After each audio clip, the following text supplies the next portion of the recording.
सिनायथिगिरि माने आलासिफोरखौ जों जाय आलासिफोरखौ लाबोदों बिथांमोनखौ सिनायथि होसिगोन जोंहा नेहाथारिया दा नेहाथारिया सोर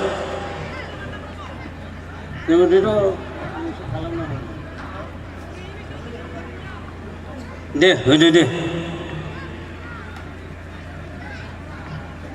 काजिया बिजनि गुदि बर' थुनलाइ आफादनि नेहाथारि बिथां गान्धी बसुमतारिया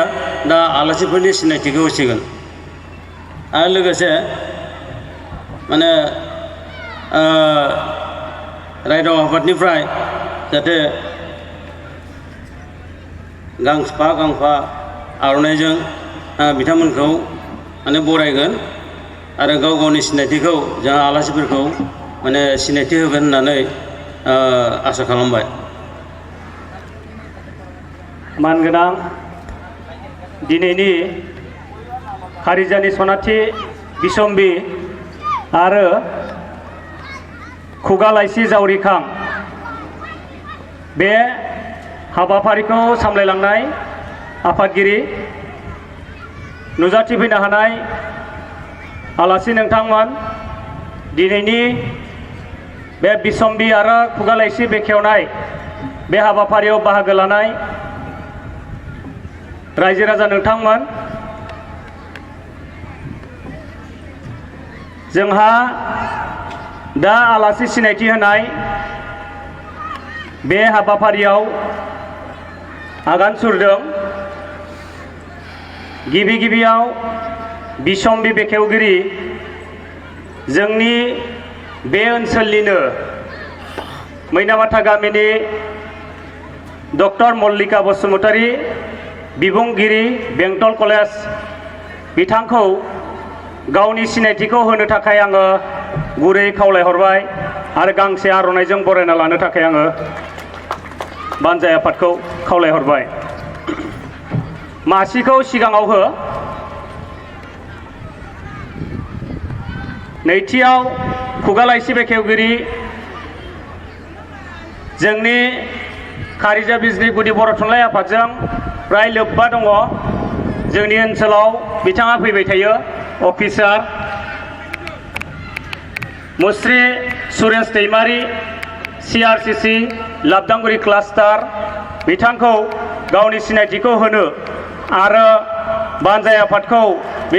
बरायना लानो थाखाय आङो खावलायहरबाय। साबायखर थाबाय। दिनैनि आलासि सिनायथि होनाय बे हाबाफारिया बेखिनियावनो दोनथ'नाय जाबाय। गोजोन्थों।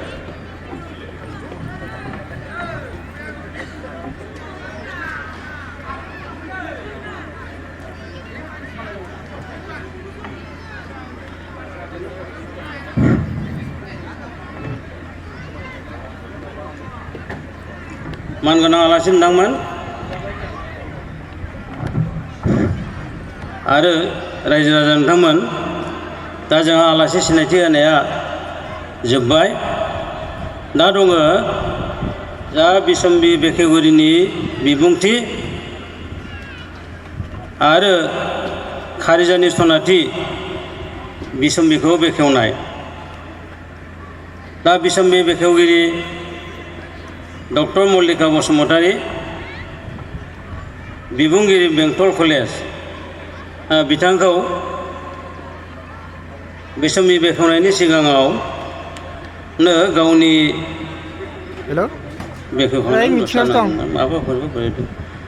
दा बिसम्बि बेखेवनाय बेखौ बेखेवगोन डक्टर मल्लिका बसुमतारी बिबुंगिरि बेंटल कलेज। दा हेफाजाब होनो थाखाय सुजुग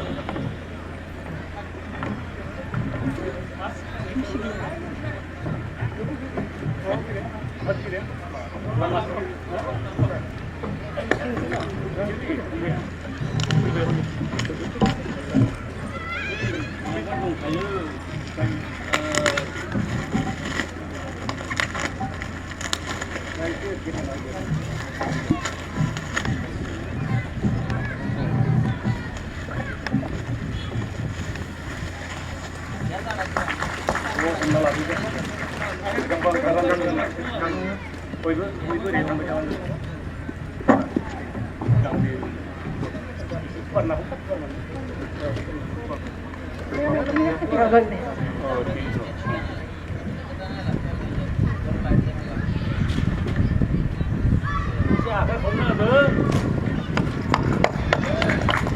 आखाइ खबना हो रायजोफोर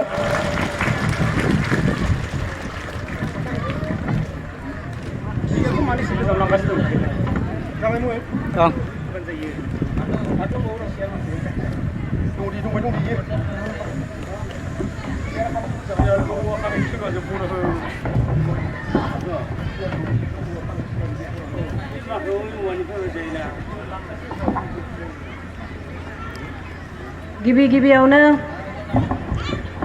बेलासिनि गोजोननायखौ गासैनिसिमबो बावहरग्रोनाय जाबाय। दिनैनि बे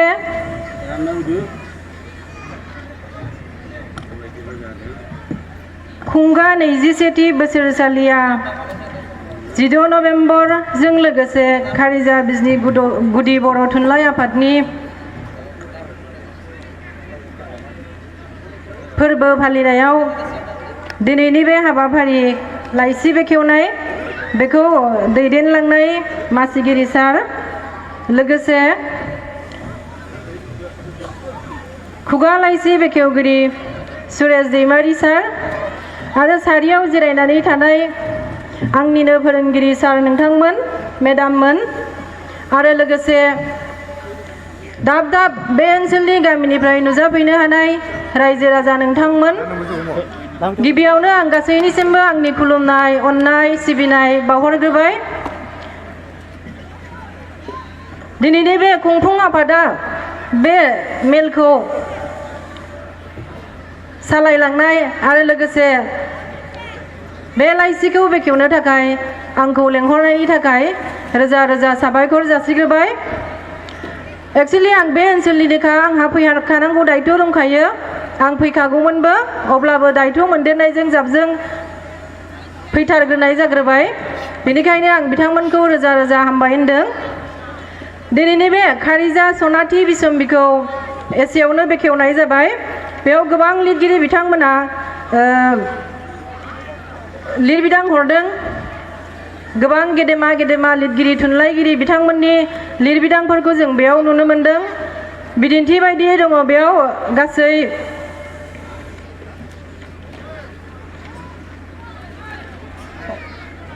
अनजिमाखौ होलांनाय जायाखै ओंखायनो गोबां दङ सावरायनाय थुनलाइ दङ खन्थाइ बाहागो दङ सुंद' सल' बाहागो दङ बेनिनो गोबां गेदेमा लिरगिरि बिथांमोननि मुंफोरखौ जों लाइसियाव मोनलांगोन। बिदिन्थि बादियै जोङो मोनगोन डक्टर मंगल सिं हाज'वारिनि थुनलाइ बिजिरनाय इन्दिरा बर' बेनुधर बसुमतारी घगेन रामसियारि राखाव बसुमतारी नबिन मल्ल बर' जुनु स्वर्गियारि आनन्दराम वारि सार डक्टर बिजितगिरि बसुमतारी प्रेमानन्द स्वर्गियारि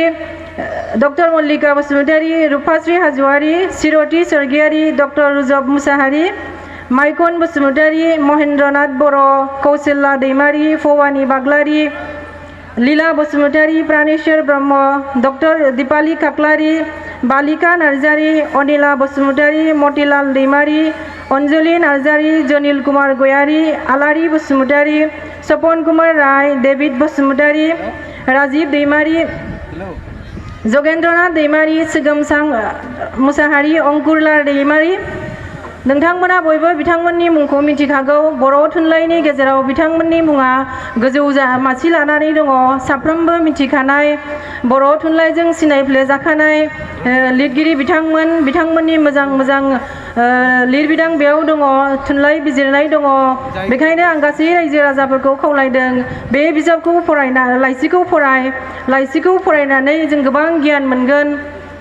आरो बेनि अनगायैबो जोङो गोबां खन्थाइफोर दङ गोबां गोजौ थाखोनि गागि खन्थाइगिरिफोर जेरै अन्जु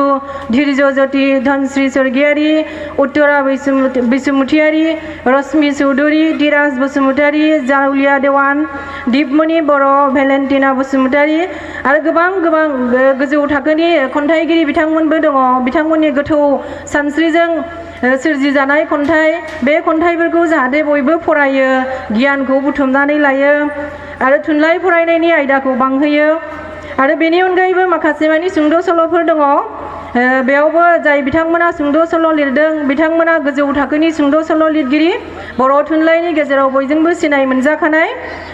बिदिन्थि बायदियै जों मोनो डक्टर सुबुंसा मोसाहारि जयश्री रुपाली स्वर्गियारि पूर्ण ब्रह्म कालीचरण उजिर चन्द्र दैमारि साधना ब्रह्म बलेन मोसाहारि मानिक नार्जारि बिरेन बसुमतारि शान्ति बसुमतारि एलबार्ट बर' मनालिसा बसुमतारि समर देउरि शिवराम नार्जारि विवेकानन्द बसुमतारि एम गोम्बोर दुलुरानी बर' जोमै राजा देबसिं बसुमतारि प्रमद नार्जारि हिजति ब्रह्म टिसि बर' आरो प्रियंका गयारिनि सुंद' सल'फोर दङ मोजां मोजां सुंद' सल' आथिखाल मुगाजों गोरोबफ्लेनाय सुंद' सल' जानो हागौ मानो होनोब्ला जों मिथिनानै मोनो थुनलाइया हारिनि आयनानो हारि मोनसेनि गासै महर मुस्रि गासै हारिमु नैबेफोरखौ जोङो जेब्ला नागिरनो नाजागोन अब्ला बै हारिनि थुनलाइखौ फरायोब्ला बै हारिनि थुनलाइखौ नायोब्लानो जोङो मोनसे हारिनि सोमोन्दै गोथौयै मिथिनानै मोनोनो बेनिखायनो थुनलाइया जोंहा समजों लोगोसे सोलायबोबाय थायोनो गोजाम मुगायाव जेब्लानोखि जोंहा थुनलाइ सोरजि जाजेनदोंमोन 1924 1915नि सम बे समनि थुनलाइया जोंना बै समनि जोंनि समाजजों गोरोबनायमोननो बै समाव जोंहा गोदानै जागायजेननाय थुनलाइमोननो खिलिजेननाय थुनलाइमोन बेखायनो बै समनि जि थुनलाइनि आयदामोन बे आयदाया जोंना खालि हारि फोजाखांनायमोननो हारिखौ जौगाहोनो नाजानाय हारियाव सोलोंथाइ गोसारहोनो नाजानाय हारिखौ फोसाबलांनो नाजानाय नैबेफोरो जोंहा थुनलाइनि गेजेरजों बेरखांदोंमोननो बेनिफ्राय लासै लासै फैनानै जेब्ला जोंहा गोदान मुगा हाबफैबाय 1952 मायथाइ सफैनाय लोगो लोगो जों गोदान मुगा होननानै लायोनो थुनलाइयाव दा बेखायनो बे समाव सोरजिजानाय जि थुनलाइफोर बे थुनलाइफ्रा गासिबो जोंहा बै समनि जोंनि समाजनि सावगारिनो बर' समाजा गामियाव थानानै रायजो जानाय गामियाव थानानै संसार खुंनाय आबाद मावनाय न'खर दैदेननाय न'खर सामलायनाय नैबे गासिबो जोंना बेखिनि समनि थुनलाइयाव बेरखांनो खाबु मोनदोंनो बेनिफ्राय लासै लासै फैयै फैयै जोंहा समजों लोगोसे सोलायबोबाय थादोंनो बेनिनो जोङो 1999 मायथाइनिफ्राय लानानै 2000सिमनि गेजेराव जोङो बर' समाजाव मोनसे सोमावसारनाय सफैदोंमोननो बे सोमावसारनाय आबसु आन्दलननि जि सोमावसारनायमोन बे सोमावसारनायनि गासै माबाफोरखौ जोङो थुनलाइयाव नागिरबानो मोनोनो बेनिफ्राय फैयै फैयै जोंहा समजों लोगोसे थुनलाइया सोलायबोनाय बायदिनो आथिखाल मुगायाव जोंहा गोदान थुनलाइ जोनोम जाफैबायनो गोदान मुगानि गोदान साननाय हनाय मानसिफोरनि जि सान्थौ बे सान्थौआ सोलायलांजोब्बायनो गोदोनि दिननि बायदि गामियाव रायजो जानानै संसार खुंनाय नैबेजोंल' जोंनि थुनलाइया नांथाबनानै थायाखैनो आथिखालाव जोङो मा मोनसेनो थुनलाइनि गेजेरावबो दाब दाब जायगानि बाथ्राखौ मोनफैबायनो आमेरिकानो लन्डननो बहाबा गुबुन हादोरनि बाथ्रा बेबायदि ओंखारफैबाय आरो बिसोरजों समानै रुजुफानो नाजायै नाजायै जोंनि थुनलाइगिरिफ्राबो गोजौ थाखोनि नेरसोन गोनां खन्थाइफोर नेरसोन गोनां सल'फोर सुंद' सल'फोर सल'माफोर नैबेफोरखौ सोरजिदोंनो आरो बे थुनलाइनि गेजेरजों बिथांमोना मा खालामनो नाजादोंनो समाजनो मोनफा मोनफा बिहोमा होनो नाजादोंनो मेसेज होनो नाजादोंनो जाहाथे जोङो बे थुनलाइखौ फरायनानै गोबां गियान बुथुमनानै लायो आरो बे गियानजों लोगोसे माबोरै जों सोलिलांनांगौ माबायदिनिफ्राय जों गोजान जाना थानो नाजानांगौ बेबायदिखौ जोङो थुनलाइयाव नागिरबाबो मोनगोन जाहैदों बेखायनो आं गासै रायजो राजा नोंथांमोनखौ खावलायदों थुनलाइ सोरजि थुनलाइ फराय जेसे हायो एसे सोरजि बर' थुनलाइखौ जिहेतु जों गोजौआव दैखांनांगौ गुबुन हारि बायदि जोंबो गोजौ जालांनो नाजानांगौ जोंहा गोजौआव सफैखाबाय अब्लाबो आरोबाव गोजौसिन खालामनो थाखाय बयबो जाहाथे गोसो होलायो थुनलाइ सोरजिनायाव आरो लेखा फरायो लेखा बायनानै फरायो खालि थुनलाइगिरिफ्रा थुनलाइखौ सोरजिबाल' जानाय नङा बे थुनलाइखौ पाब्लिश खालामखांनायनि उनाव साफायनानै दिहुनखांनायनि उनाव बेखौ जुदि बायग्रा गैयाबा थुनलाइगिरिया माबोरै थुनलाइ सोरजिनो गोसो जानो ओंखायनो रायजो राजा साफ्रोमखौबो आं खावलायदों बयखौबो खावलायदों जाहाथे बे मा होनो लिरनाय थुनलाइ जिखिनि जों बिजाब महरै मोनबाय नैबेफोरखौ गासिबो बयबो बायलायलायनानै फरायो गियान बुथुमो थुनलाइगिरिफोरखौ थुलुंगा होयो बेखौनो आं खावलायबाय बेखिनिखौनो बुंनानै आंनि कारिजानि सनाथि बिसम्बिनि जि बेखेवनाय हाबाफारिमोन बेखौ एसेयावनो फोजोबबाय गोजोन्थों।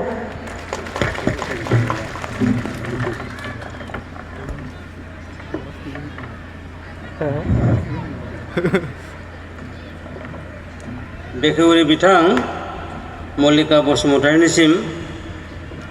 जोंनिफ्राय रोजा रोजा साबायखर थाबाय माने जोंहा आसा आद्रा थाबाय नङा होमबा बेखेवगिरि मल्लिका बसुमतारिया माने थांफिननांगौखाय जानो हागौ माने एसेल' समनि गेजेराव गावनि बिबुंथिखौ लाखिबाय बेसेन गोसा बिबुंथिखौ जों माखासे बिथांनि बिबुंथिनिफ्राय जों मोजां मोजां बाथ्रा मिथिनो हाबाय दा आं मल्लिकाया सोर आं बेखौसो एसे जोंनि जायगानिबाबो एसे रायजो राजानि खाथियाव बा एसे बै उन्दै उन्दै फरायसा फरायसुलिफोरनि खाथियाव एसे माने फोरमायनो नाजादों आच्चा बिथाङानो जाहैबाय मल्लिका बसुमतारि जों बयबो सिनायबाय बिथांनि न'आ मयनामाथा बे असिगुरि मयनामाथा गामियाव दा सिनायथिया नैबेबायदिहाय बे मल्लिकायाबो नैबे फरायसालियावनो फरायदोंमोन थारमाने होननो थाङोबा जोंनिनो फरायसुलिमोन जोंनि फरायसुलिमोन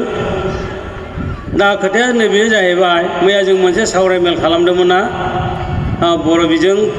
फरायनायनि गोनांथि बेबायदिहाय दा मल्लिकायाबो बर' बिजोंजों फरायनानैनो दिनै डक्टरेट जाहैबाय आरो बिबुंगोरा जाहैबाय बेंटल कलेजनि अब्ला सानना नायदेनाय बर' बिजोंजों फरायनाबो मानसि जानो हागोन ना हाया गेदेर मानसि जागोन ना जाया बे खोथाखौ जों मोजाङैनो मोनथिनो हाबावबाय मैया मोनथिनायनि गेजेरजों जों दिनै आरो साबसिनै मोनथिनो हाबाय नङा होमबा ओंखायनो गिनो गोनां जेबो गैथारा साननो गोनां जेबो गैथारा खालि फरायनांगौल' आरो खोलोमखौ बाहायनांगौ खोलोमजों आरो स्टाडि खोलोमखौ जोङो बाहायनो रोंनांगोन नैबेफोरबायदिहाय दा जेखि जाया बिथां मल्लिकानिसिम जोंनि आफादनिफ्राय रोजा रोजा साबायखर थाबाय दा दङ खुगा लाइसि जावरिखां बेखेवनाय आरो बेखेवगिरिनि बिबुंथि जा बेखौ बेखेवगोन मुसि सुरेश दैमारि CRCC लाबदांगुरि क्लास्टार बे सुरेश बसुमतारिया गुबैयै न'आ खिन्थु रुपयावसोमोन दै दायो बे हावलिनि बै बेलटलायाव थाफैबाय जों बे जायगानि रावबो बिथांखौ सिनायै मानसि गैया हयथ' एसे गामिनि सासे सानै सिनायै थानो हागौ नाथाय जों बिथांखौ खोब मोजाङै मोनथियो इनायनो एखेबारे थुनलाइ सिबियारि मावथि फोरोंगिरि बिथाङा बिथांखौ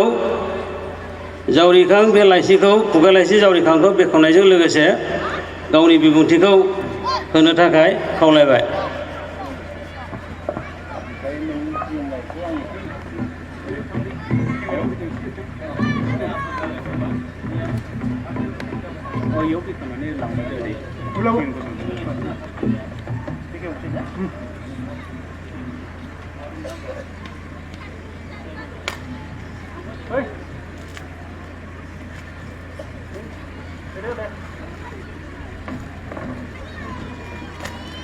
खुगा लाइसिनि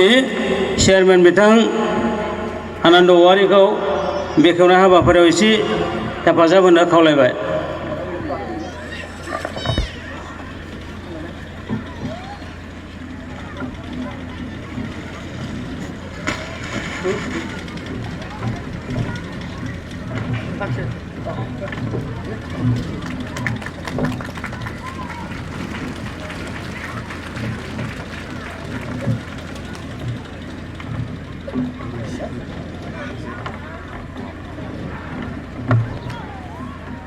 जेराव बाहायनाय एसे लेखानि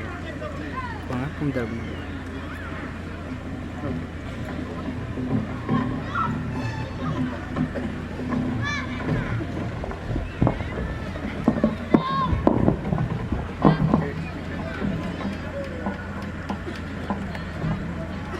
गिबि गिबियाव आं गासैबो जोंनि बे जौसाङाव हांख्रायनानै लाबोजानाय आरो रायजो राजा गासैबो नोंथांमोनखौ आंनिफ्राय खुलुमनाय जासिहरग्रोबाय दिनैनि बे नैथि हाबाफारि जावरिखां बे खुगा लाइसि बेखेवनाय हाबाफारिखौ आं बेखेवनो आखायाव लाबाय। दा बिनि सिगाङावनो बे सनाथि मायथाइ फोरबोनि 21थि बोसोर जथुम्मा खारिजा बिजनि गुदि बर' थुनलाइ आफादनि बे जौसाङाव दिनैनि बे खुगा लाइसि बेखेवनायनि आफादनि मानगोनां आफादगिरि नोंथां आरो बेवहाय दसे सिगां खारिजा सनाथि मायथाइ बे बिसम्बिखौ बेखेवना होनाय बिथांजो डक्टर मल्लिका बसुमतारी आरो बेवहाय नुजाथिफैनो हानाय गोबां बे जायगानिनो फोरोंगिरि बारग' फोरोंगिरि बिथांमोन आरो हांख्रायनानै लाबोजानाय आलासि नोंथांमोन आरो बे ओनसोलनि बे सनाथि मायथाइ फोरबोनि आफादगिरि नेहाथारिजों लोगोसे गोबां सोद्रोमाजो नोंथांमोन आरो बे खुंफुंथायखौ जाफुंहोनो हानाय बानजाय आफादनि आफादगिरि नेहाथारि लोगोसे गोबां दालाय दासा आफादनि बिबान गोनां मानगोनां नोंथांमोन आरो सेंग्रा सिख्ला बोराय बेन्थ बेवहाय नुजाफैनो हानाय उन्दै उन्दै फरायसा फरायसुलि रायजो राजा नोंथांमोन दिनै आङो नैथि हाबाफारि बे जावरिखां खुगा लाइसिखौ नोंथांमोननि गेजेराव आंखौ दिनै बेखेवनो खावलायनाय लेखा आं दिनै बेवहाय बेखेवनानै होबाय आरो बेजों लोगोसे बे जावरिखां बिजाबखौ नोंथांमोना माबादि अनसायगोन इयुनाव बे जावरिखाङा जावरिखां महरै थागोन ना थाया बेनि गेजेराव जोंहा मोनसे सोंथि सोंनाय फैनो हागौ जोंनि गेजेराव मालाबा मानिबा जाथायाव गेब्रेंलायनाय जायो पलिउसन जायो मानोना जोंनि गेजेराव मालाबा एसे गोहोआ खम जायो मालाबा गोबां जायो बेखौ नोंथांमोना नुबाय थायो दा बेबायदियाव जोङो गोसोखौ जोङो दाद खालामनांगोन रायजो राजा नोंथांमोन जावरिखां जों जावरिखांनांगोन आरो नोंथांमोननि बे खारिजा सनाथि बे बिसम्बिनि गाहाय थांखियानो जादों नोंथांमोननि बे 50 बोसोरारि खुंफुंबोनाय बे बिजाबखौ नोंथांमोना अनसायनो रोंनांगोन आंगोआरि खालामनांगोन नाजानांगोन इयुन जोलैफोरखौ जों फरायहोनो हानांगोन आरो बेखौ जोङो बे 50ल' नङा जेब्ला 100 बोसोर जागोन अब्लाबो नोंथांमोना बे खारिजा सनाथि मायथाइखौ खालामबाय थानांगोन आरो बे जावरिखाङाबो जि जावरिखांनायनि गोसोजों जि गांसे बे खुगा लाइसिखौ दिहुनदों बेवहाय गोबां लिरगिरि बिथांमोना बेवहाय लिरनानै हरदों आरो बेखौ जोङो जावरिखां महरैनो जोङो दैदेनबाय थानो हानाय जानांगोन सानसेल' जावरिखांनानै जोङो इयुनाव जावरिखाङाबासिनो थायोब्ला जोङो गोदोनानै थागोन गोदोनानै थायोब्ला जोंनि नोंथांमोननि बे जावरिखांनाय गोसोआ बायोब्ला जोंनि जेबो गुबै थांखियानो थानाय नङा आं बेखायनो गुरैयै खावलायदों जे जावरिखां बे खुगा लाइसियाव जायफोर बिथांमोना खन्थाइ रायथाइ सल' बेवहाय लिरबिदां हरनानै गांसे जावरिखां बे खुगालाइसि बिजाब दिहुनदों बेखौ जोङो जावरिखांबाय थानांगोन गासै इयुन जोलैफ्राबो बेवहाय लिरबिदां हरबाय थानो आं खावलायबाय दा बेवहाय आयदाफारि हिसाबै दङ गोबां लिरगिरि बिथांमोन गागि लिरगिरि बिथांमोननि आं मुंखौ बेवहाय नुनो मोनदों आं गासैखौबो खारियाब्लाबो बाहागो हिसाबै आं खारिनानै सासे सानैखौल' आं खारिगोन दा बेवहाय दङ लिरगिरिफोर बिथां महेन्द्रनाथ बर' सुनिता दैमारि कौशल्या दैमारि लक्ष्मीलाल बर' अपूर्व कुमार बर' मतिलाल दैमारि जलिल कुमार गयारि प्राणेश्वर ब्रह्म धनस्री स्वर्गियारि बिथांमोननि मुंखौ आं गिबियावबो खोनादों आरो दिनैबो बे जावरिखां बिजाबाव बिथांमोननि लिरबिदांखौ रायजो राजाफोरनो आं हगारनानै होबाय दा बेवहाय गोबां लिरगिरिफ्रा गावबा गावनि गोसोनि सानदांथिखौ लानानै रायजोफोरखौ माबादि मोजां खालामनो हायो बेखौ मेसेज होनायजों लोगोसे लिरगिरिफ्रा लिरो लिरगिरि लिरनायनि थांखियानो जोंनो मेसेज होनाय मोजां राहा दिन्थिनानै होनाय इयुन जोलैखौ मोजां खालामनो साननानै लिरनाय जों गासिबो लिरगिरि जाजोबनो हायो नामा हायो नाथाय नाजानो नांगोन गासिबो फरायनाय रायजो राजा बिथांमोन दङ फोरोंगिरि बिथांमोन दङ लिरगिरि बिथांमोन दङ उन्दै गथ'साफोरखौ जोङो लिरनायनि फरायनायनि बे हुदाखौ जों दानिफ्रायनो खालामनांगोन जों फरायसालियाव जेरै उन्दै गथ' बा फरायसा फरायसुलिफोरखौ लिरनाय फरायनाय खन्थाइ आवरायनाय सल' बुंनो होनाय बायदि गेदेमा सुबुंनि बिबुंथि बायदि साखोन सिखोननि सायाव जेरै जोङो फरायसाफोरनो बिदिन्थि होयो थिग बेबायदिनो जोंबो जोंनि हारिनि रावखौ हांखोखौ रैखा खालामनो थाखाय जोङो दानिफ्रायनो उन्दै गथ'साफोरनो जों दिन्थि होनांगोन हुदा खालामनो होनांगोन दा जोंनि बर'फोरनि गेजेराव बिजाब मेला जों नुफेरनो मोनाखै नाथाय गुबुन हारिफोरा ग्रन्थ मेला खालामो बुक्स फेयार खालामो बिजाब मेला दा जोंनियाव सनाथि मायथाइ हिसाबै जों बेवहाय गंसे गंनैबाबो बिजाबनि गला जों नुनांगौमोन नाथाय जोंनि बर'नि गेजेराव गांबैसे बर' लिरगिरिफोरनि लिरबिदां बा बिजाबफोर गावनि जिउनियानो हक समाजनि जिउनियानो हक बायदि बिथिङाव लिरनाय दिनै बेवहाय जों गोबां नुनो मोनाखै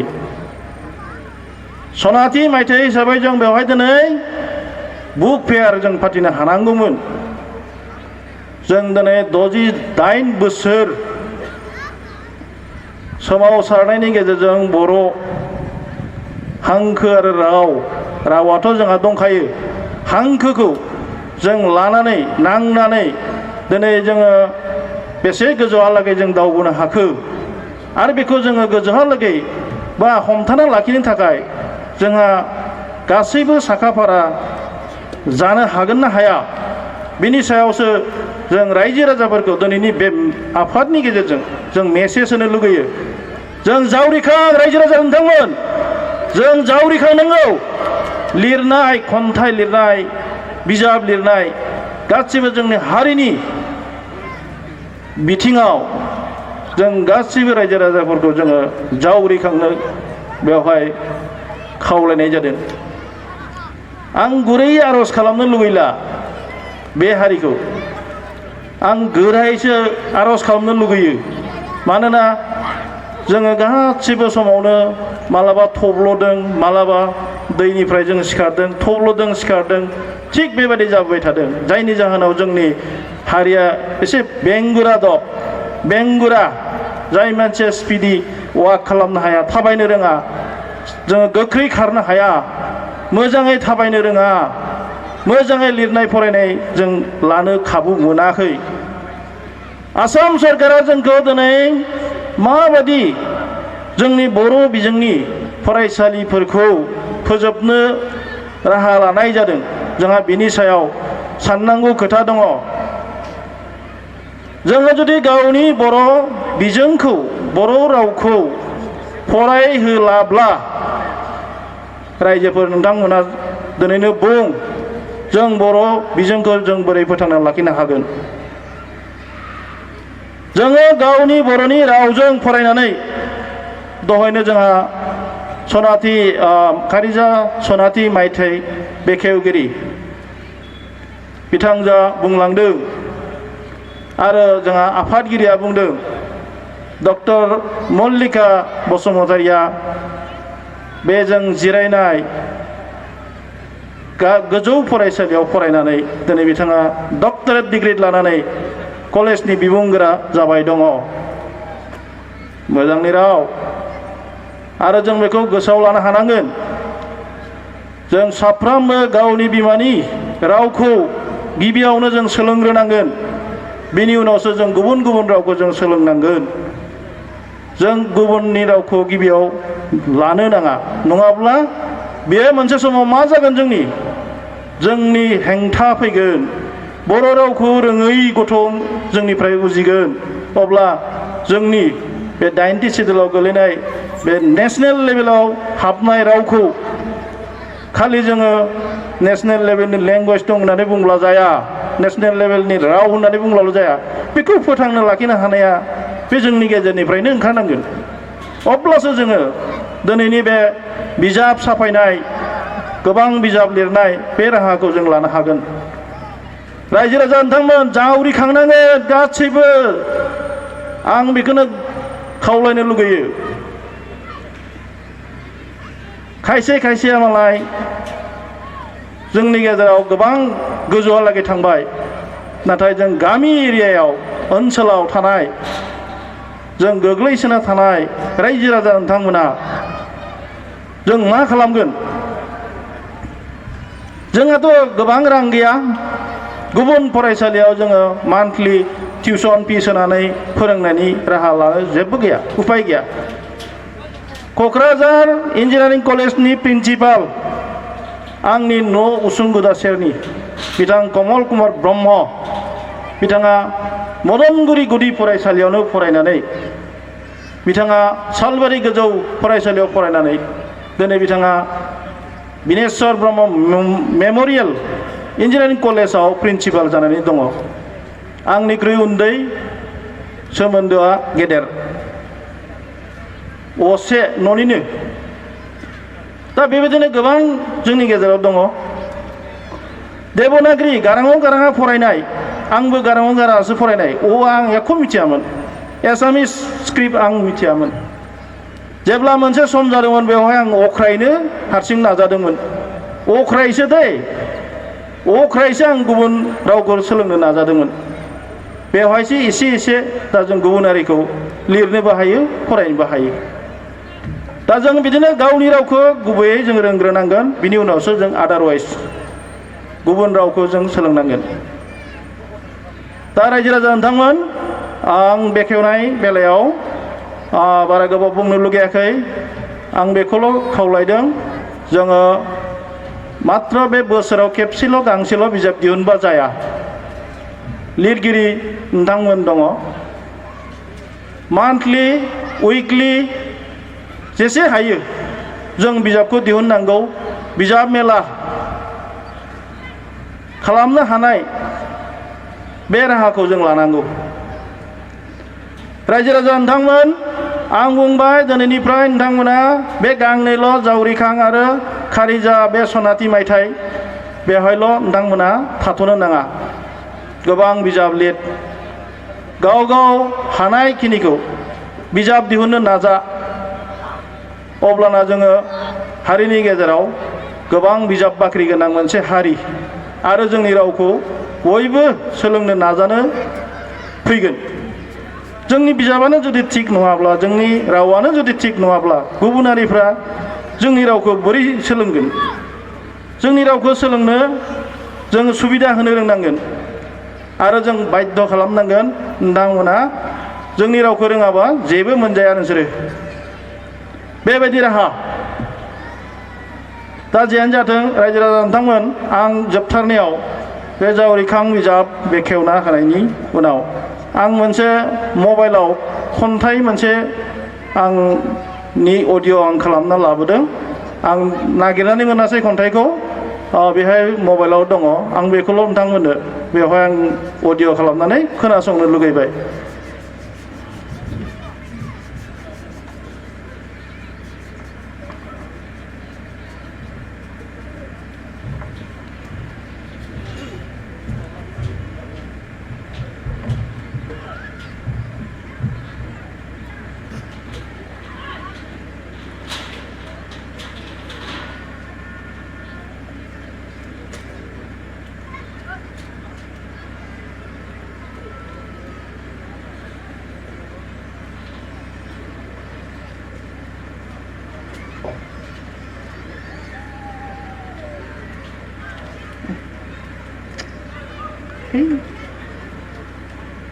र' दै र'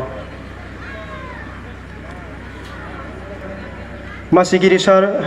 लोगोसे बे हाबाफारियावनो जौस्राङाव जिरायनानै नुजाथिनो हानाय मानव गेदेर आलासि बिथांमोन लोगोसे बे हाबाफारियाव गोसो गुदुङै बाहागो लानाय साफ्रोमबो आइ आफा बिदा फंबाय बिब' बिनानाव थुनलाइ सिबियारि रायजो राजा नोंथांमोन बे समाव आंखौ नैबे सनाथि मायथाइ फोरबो बे फालिथायनि जा बिसम्बि सुजुनाय बेनि सोमोन्दै एसे फंनैसो बुंथिनो खावलायनाय लेखा आं फंनैसो बाथ्राखौ बुंनो आं सिगांबोबाय थांनाय जि बे सनाथि मायथाइ फोरबो फालिथायनि थाखाय बानजाय आफाद दानाय बे आफाद दानायाव आंखौ नैबे सनाथि मायथाइ फालिथायनि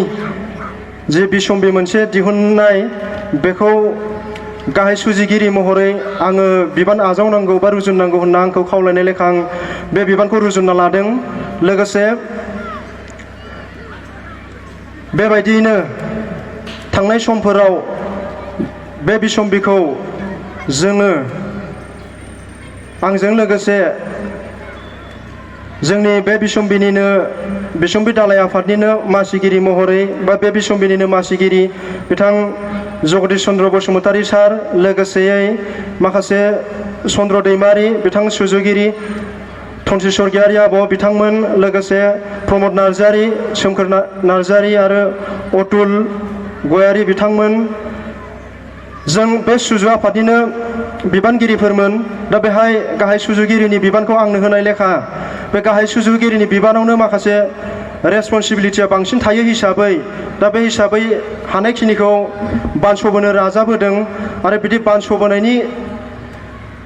हानायखिनिखौ बानस'बोनो नाजानानै बिबान रुजुननानै जों दिनै नैबे खारिजानि सनाथि बेखौ महर होनो जोङो नैबेसिम नोंथांमोना जायखौ नुदों बे महरखौ होनो हादों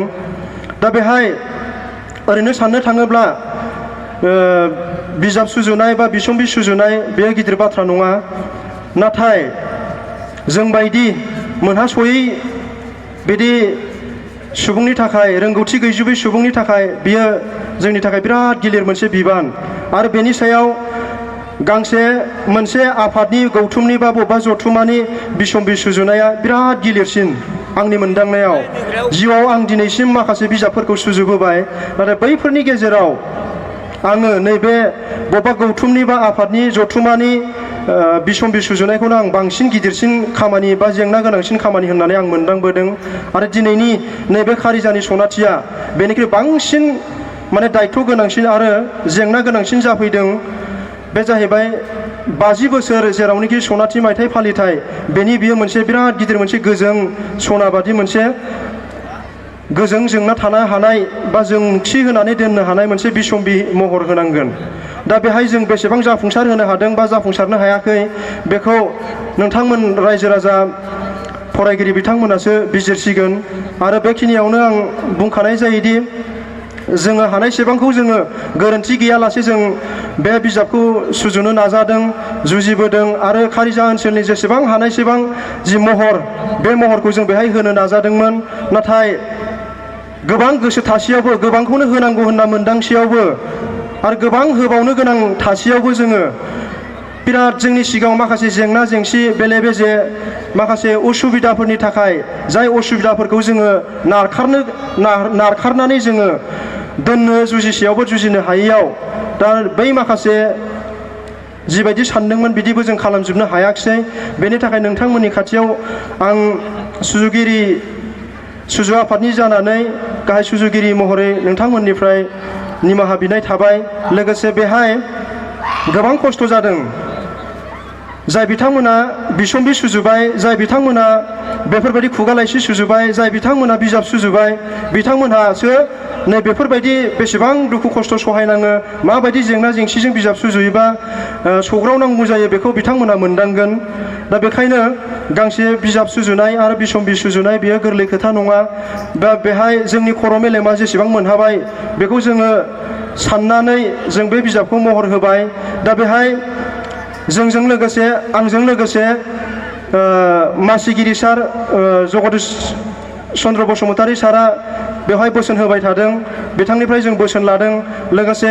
आंजोंनो जागायजेननायनिफ्रायनो नांथाबफानानै थाबाय थादों बिथां चन्द्र दैमारि, लोगोसे प्रमद नार्जारी बिथांमोना बांसिनै नांथाबदों। बेनि थाखाय बिथांमोननिसिम जर'खायै साबायखर बावबाय। लोगोसेयै जोंनि नैबे बिसम्बिखौ बिदि महर होनायाव जोंनि बानजाय आफादनि बिबानगिरि बिथांमोनखौ आं गोरबोनिफ्राय साबायखर बावो। मानोना बिथांमोना गोबां दुखु खस्थ' सहायनानै रां गैयाब्लाबो माखासे गोबां रांनि गोनांथि जादों नालाय बे रांखौ बिथांमोना बिराद दुखु खस्थ' सहायनानै बबेनिफ्रायबा अनसुंथाइ मागिनानै लाना फैनानै बिथांमोना नैबे बिसम्बिखौ साफायनो थाखाय जोंनो खाबु खालामना होदों। आरो बेनि थाखायसो दिनै बे बिसम्बियाबो महर मोनदों। दा बेहाय आं बे बानजाय आफादनि साफ्रोमबो बिबानगिरि दैदेनगिरि बिथांमोनखौ आं गोरबोनिफ्राय साबायखर बावदों। लोगोसे बिथांमोन जायफोरा जों हांख्रायनाय बादियै लिरबिदांफोरखौ बेहाय दैथायहरदों, बिथांमोननि अनसायनाय आरो जोंखौ बे कारिजानि फारसे अननाय थानायखायसो, कारिजानि फारसे मोजां मोननाय थानायखायसो, हारिखौ थुनलाइखौ सिबिनाय गोसो थानायखायसो बिथांमोनाबो गोबां दुखु खस्थ' सहायनानै माखासे लिरबिदां लिरनानै बेहाय बिसम्बियाव जायगा हरबाय आरो बिसम्बिनि महरखौ होबाय। बिथांमोननिसिमबो गंग्लायनाय बावबाय। आसा खालामदों बिथांमोनाबो बेनिख्रुइ साबसिन हामसिन आरो लिरबिदां सोरजिलांबाय थानो हागोन। लोगोसेयैनो बेखौबो मुंख'नांगोन दि गोबां लिरबिदांफोरा जोंनि नैबे आखायाव सौफैदोंमोन। नाथाय रांखान्थिनि माखासे लोरबां हालोदनि थाखाय जोङो बेहाय जायगा होजोबनो हायाखिसै। दा बेनि थाखाय जोङो माखासे लिरबिदांफोरखौबो जोङो थियारि खालामजोब्बायमोन। नाथाय रांखान्थिया एलाव होयिखाय बेखौ जोङो गोसो गैयाब्लाबो जों दोनथ'नो गोनां जादों। दा बिथांमोननि खाथियाव बेहाय जायगा होनो हायाखिसै। बिथांमोननि खाथियाव जों निमाहा बिबाय। मानो होनोब्ला जाहाथे बे बिसम्बियाव गाव बिथांमोननि लिरनाय लिरबिदांफोरा नुजायाखिसै होननानै जाहाथे गोसो बाया आरो जाहाथे जेबो बेले बेजे साननो नाङा, गोरोन्थि बुजिना थानो नाङा। दा उननि समफोरावबो बिथांमोनखौ थुनलाइ सोरजिगोनखौ मिजिं खालामबाय। लोगोसेयै दा बेहाय माखासे अनसुंथाइफोरबो होनाय जादों, अनसुंथाइगिरिफोरनि लिस्ट। दा बेहाय बानजाय आफादनिफ्राय जिखिनि अनसुंथाइ लिस्टखौ जों मोन्दों, दा बिथांमोनखौ जों बेहाय सोसननाय जादों। दा बेहाय बानजाय आफादनि बिथांमोनाबो माखासे उसुबिदाखौ फोरमायखादों जे जेरावनोखि नांगौ समाव बिजाब सुजुनाय, जेरावनोखि फोजोबनांगौनि मोनसे सम थायो नालाय, बे समसिमाव फोजोबनायहालागैबो जायफोर बिथांमोननि अनसुंथाया सहैनो हायाखिसै बिथांमोनखौ जों बेहाय सोसननो हायाखिसै। बेनि थाखायबो बिथांमोननि खाथियाव खर' गंग्लायै निमाहा बिबाय। जाहाथे गोरोन्थि दा बुजिथों, जेरैबायदि गोसो गुदुङै थुनलाइ सिबिदों बिदिनो सिबिलांबाय थानो हाथों बेखौ आसा खालामबाय। लोगोसे जोंनि बेहाय माखासे जों गोसो थासेयावबो फोसाबनो जुजिसेयावबो जोंनि मेगनाव गोग्लैस्लाबै जोंनि नोजोराव गोग्लैस्लाबै आरो जों मोनदांस'यै माखासे गोरोन्थिया थालाङाखै नङा थालांखागोन बेनि थाखायबो जोङो सिगाङावनो निमाहा बिखाबाय लोगोसे जोंनि नैबे सनाथि मायथाइ फालिथायनि जि लोब्बा लाखिनानै जि बिसम्बि सुजुनाय जि बे बिसम्बिया जाहाथे बयनिफ्रायबो अनसायनाय मोनथों आरो बियो जोंनि खारिजानि 50 बोसोर बर'फोरनि जि दुखु दाहा सहायनांनाय बर' थुनलाइ आफादनि बर' फिसाफोरनि जि थुनलाइ सिबिनाय बे जाहाथे बेनो मोनसे सिनायथि होथों बेनो आयना जाथों जों खारिजा बिजनि हालामखौ बे बिसम्बियानो जाहाथे मुलुग दरबाराव बेखेवनानै होथों खारिजा बिजनि बर' हारिनि फारसे थुनलाइनि फारसे जिबायदि थै मोदोम होसाबनानै जेरैबायदि नांथाबनाय बे बिसम्बिजोंनो जाहाथे महर मोनथों सिनायजाथों बेखौ आसा खालामनानै आं गाहाय सुजुगिरि जानानै लोगोसे बिसम्बि सुजु आफादनि साफ्रोमनिबो जानानै आं आसा खालामबाय आरो गासैबो गोरोन्थिनि थाखाय निमाहा बिनानै आं आंनि बिबुंथिखौ एसेयाव फोजोबबाय गोजोन्थों। गाहाय सुजुगिरि जनिल कुमार गयारिसिम हामलायनाय थाबाय। बे गांनै बिजाब बेखेवनाय हाबाफारियाव जों आलासि महरै लाबोनो हानाय आरो बिथांमोना नुजाथिफैनो हानाय मानगोनां जोंनिनो फरायसुलिमोन बिथां मल्लिका बसुमतारी लोगोसे जोंहा सिआरसि बिथां सुरेश दैमारी मानगोनां सुरेश दैमारी खुगा लाइसि बेखेवगिरि आरो बे दायासाव जिरायनाय गोबां गेदेमा बिथांमोन दङ आगु आफादगिरिफोर दं जोंहा भला आदा दं गासैबो जोंनिनो गोजा नोंथांमोना सिनायखायो आरो बे सायना सिङाव जिरायनाय मानगोनां रायजो राजा बिमा बिफाफोर फरायसुला फरायसुलिफोर जोंहा आलासि बिथांमोना खोब गुसुं गुसुं रावजों जोंनो गावसोरनि बेसेन गोसा बाथ्राफोरखौ जोंनो फोरमायना होबाय जों बुजिनो हाबाय मिथिना मोनबाय दा बाराद्राय खम बुंनायखाय माने जोंहा एसे थाबावनाय आदार थाबावनाय नैबेबायदिया जादों गोसोआ एसे बोरैबा मोननाय बायदि माने बिदि जाहैदों जों मोनथिबावनो लुगैदोंमोन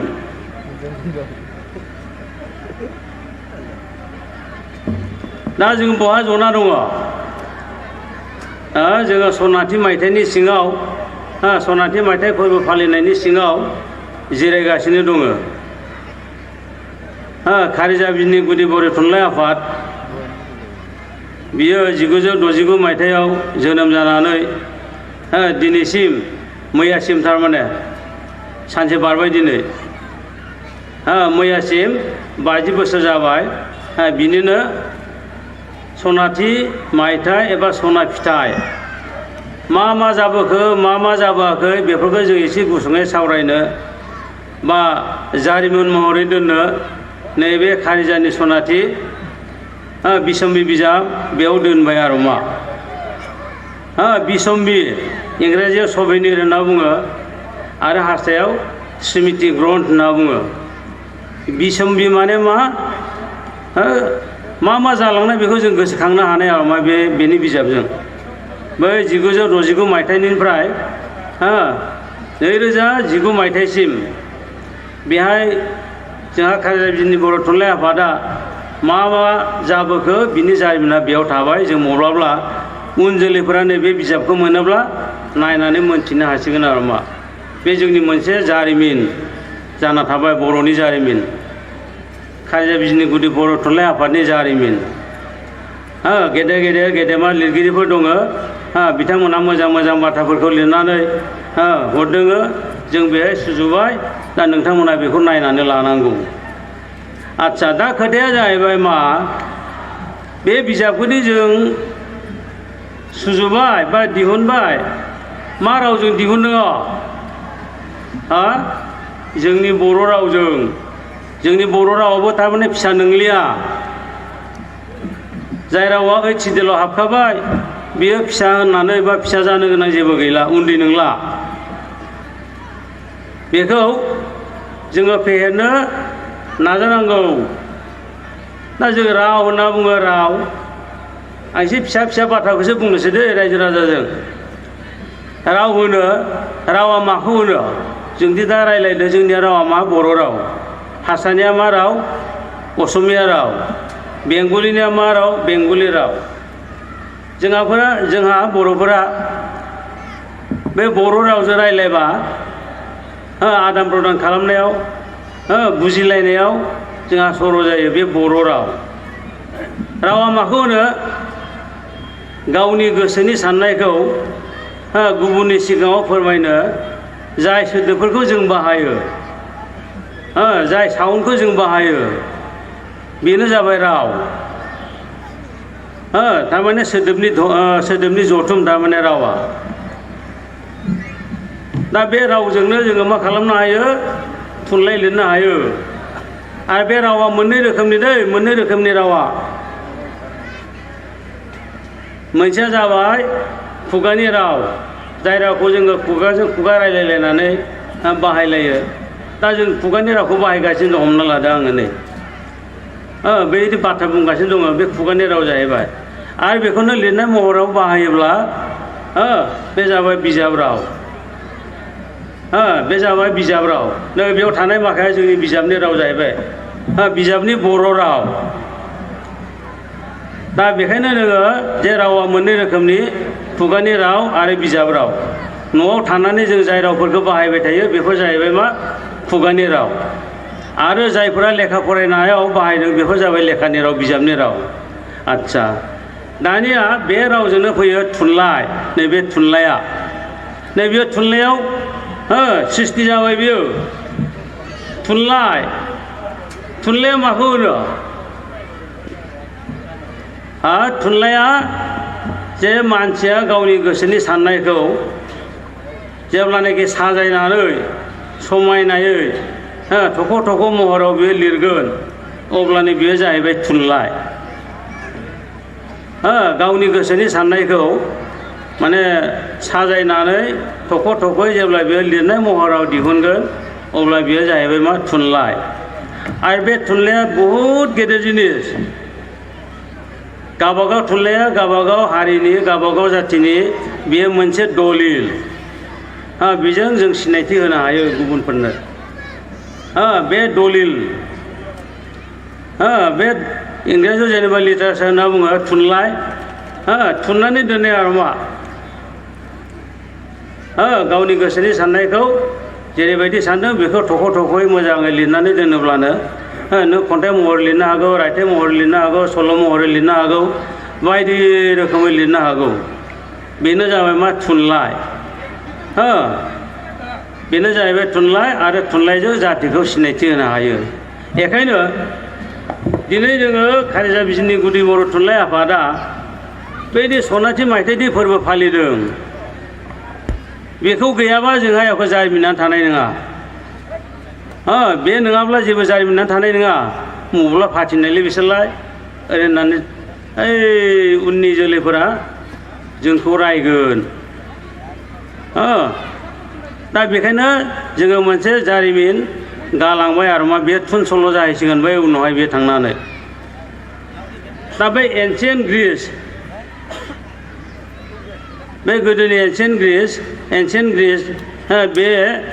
बिनि लिटारेचारनि रावजों जोङो बुङोब्ला थुनलाइखौ मोनथाम बाहागोआव राननो हायो थुनलाइया मोनथाम बाहागोनि होननानै जों बुंनो हायो आरो मा बेखौ बै जायफोरा गोरों गोरों मानसिफोर बेयावनो गोबां दङ बिथांमोना मिथिखागौ मोनसे जाबाय रायथाइ एबा प्रस इंराजियाव प्रस होनना बुङो रायथाइ आरो मोनसेया जाहैबाय मा खन्थाइ खन्थाइ मा इंराजियाव होनो पयेट्रि ओमफ्राय मोनसेया जाहैबाय द्रामा जों फावथाय नायोना फावथाय थुनफावथाय नायोदि बे द्रामा दा बेबो प्रसनि बेलायाव थारमाने रायथाइनि बेलायाव रायथाइयाबो मोनब्रै रोखोमनि दङ बे एनसियेन्ट ग्रिसनि माने बे थुनलाइ हिसाबै बायदि रोखोमनि बाहागो दङ आजिखालि गोदान गोदान फैदों दा बेबायदिहाय थारमाने गुबैयै बे आरो मा जे प्रसनि बेलायावबो मोनब्रै दङ रायथाइनि बेलायाव जायखौ जोङो फिक्सनेल प्रस होनना बुङो मोनसे इंराजियाव फिक्सनेल प्रस होनना बुङो आरो बे फिक्सनेल प्रसआव मोनथाम रोखोमनि दङ नभेल नभेलास आरो मा शर्ट स्ट'रि थारमाने फिक्सनेल प्रस माने साननानै लिरनाय आरो मा साननानै लिरनाय रायथाइ बेहाय नंखायबो जानो हागौ माबा माबि आरो मा इनभेन्सनबो जानो हागौ बेबायदि माने साननानै लिरनाय रायथाइ बेहाय सल' थायो सल'मा थायो आरो सुंद' सल' थायो बे फिक्सनेल प्रसआव बिनिफ्राय जाहैबाय मा नन फिक्सनेल प्रस होनना बुङो नन फिक्सनेल प्रस थारमाने थार रायथाइ गुबै रायथाइ बै फिक्सनेल प्रसनि जास्ट उल्था गुबै रायथाइ होनना बुङोब्ला गुबै रायथाइ बेयाव थायो बाय'ग्राफिस बा बाय'ग्राफिकेल होनना बुङो इंराजियाव थारमाने जिउ जारिमिनखौ लानानै सोरनिबा जिउ जारिमिनखौ लिरनाय रायथाइ बियो बाय'ग्राफिस होनना बुङो आरो बेयावनो थाबावो मोनसे बावलायलांबाय आवगोलनि खोथा बाय'ग्राफिस मोनसे जिउ सरित ओमफ्राय इसे थायो इसे थारमाने बाय'ग्राफिस माने सोरनिबा जिउ खौरांखौ लानाय रायथाइ आरो मा इयो एखेबारे थार बाथ्रानि रायथाइ बियो धरक आब्दुल कालामनि खोथाखौ लिरबाय महात्मा गान्धीनि खोथाखौ लिरबाय बेबायदि ओमफ्राय इसे सुजुनाय थारमाने बर'आव जों सुजुनाय होनना बुङो जोंदि सुजु बिजाब फरायोना बे सुजुनायाव मा थागोन जोंदि सुजु बिजाबाव मोनोना माब्लाबा बै माइ एम इन लाइफ नङाबा माब्लाबा डिसिप्लिननि माब्लाबा बै दैबानानि माब्लाबा बै फरेस्टनि बेबायदि सुजुनाया थायो आरो मा बेखौ होनो नन फिक्सनेल बे फारियाव गोग्लैयो बियो आनिफ्राय मा थायो बेयावनो दंबावो मोनसे जार्नाल माने बै साংবাদিকफोरा रिपर्टारफोरा लिरनानै बै निउस पेपाराव दिन्थियोना नैबेबायदि माखासे रायथाइ थायो बे नन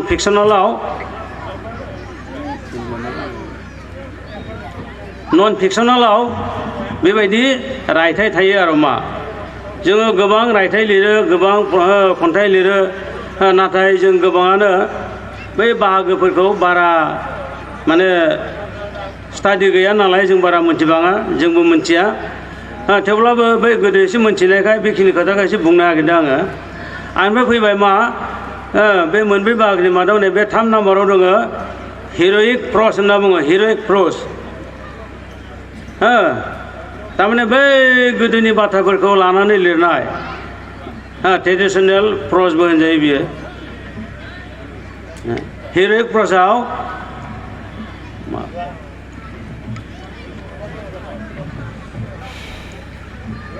पौराणिक आख्यान होनना बुङो हारसायाव पौराणिक आख्यान होनना बुङो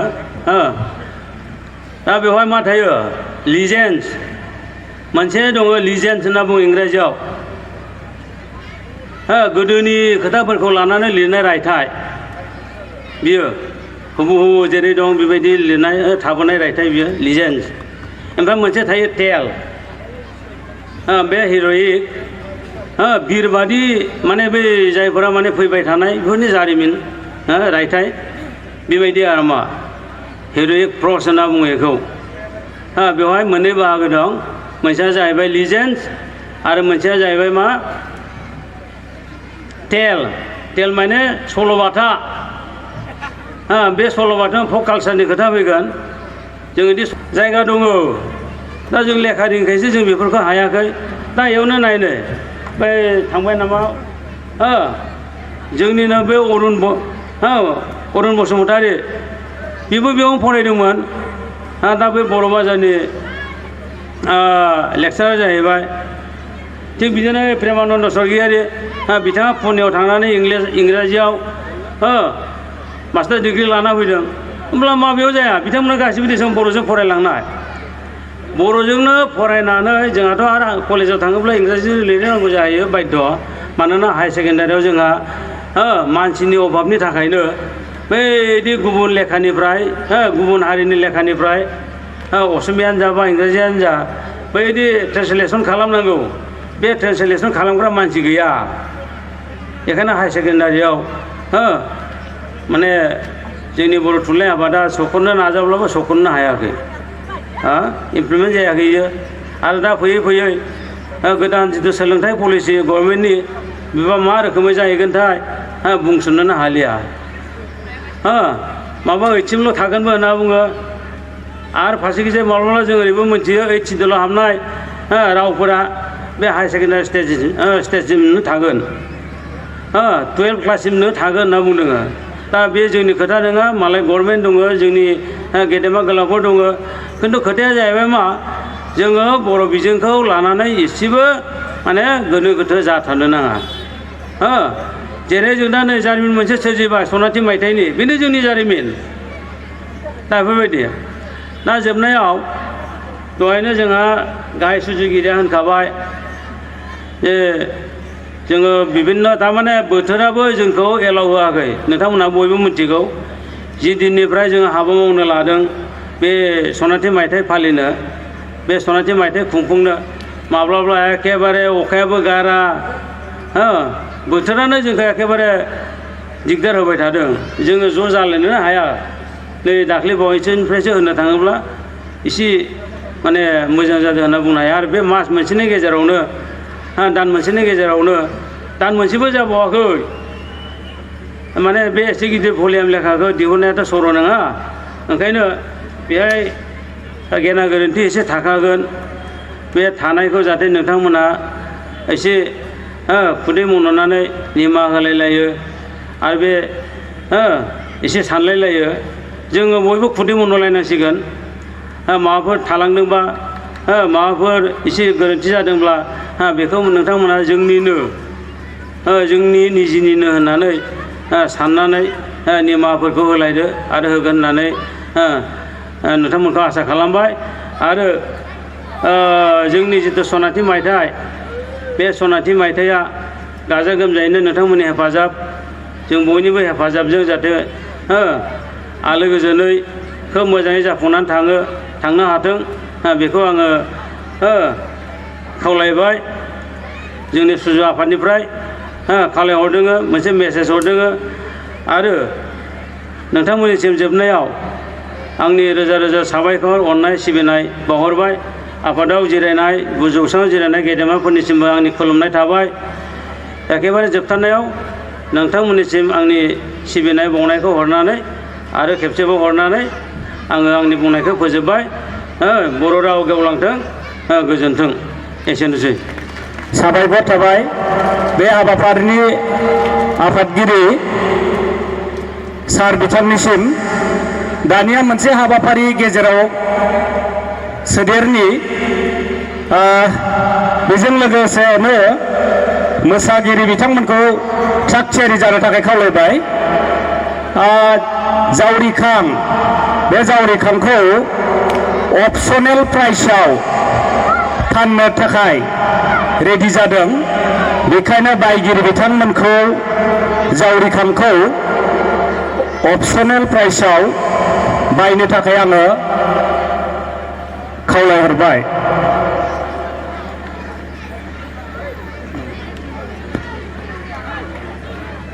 सल'बाथा जोङो खोनासङोना बै गथ'खौ जोङो बुंनानै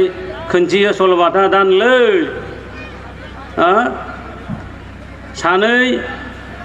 बोराय बुरै दंमोननो होननाय खोथाफोरा ओइ थारुन गायनायफोरा बेफोरबायदिफोराबो फैफागोन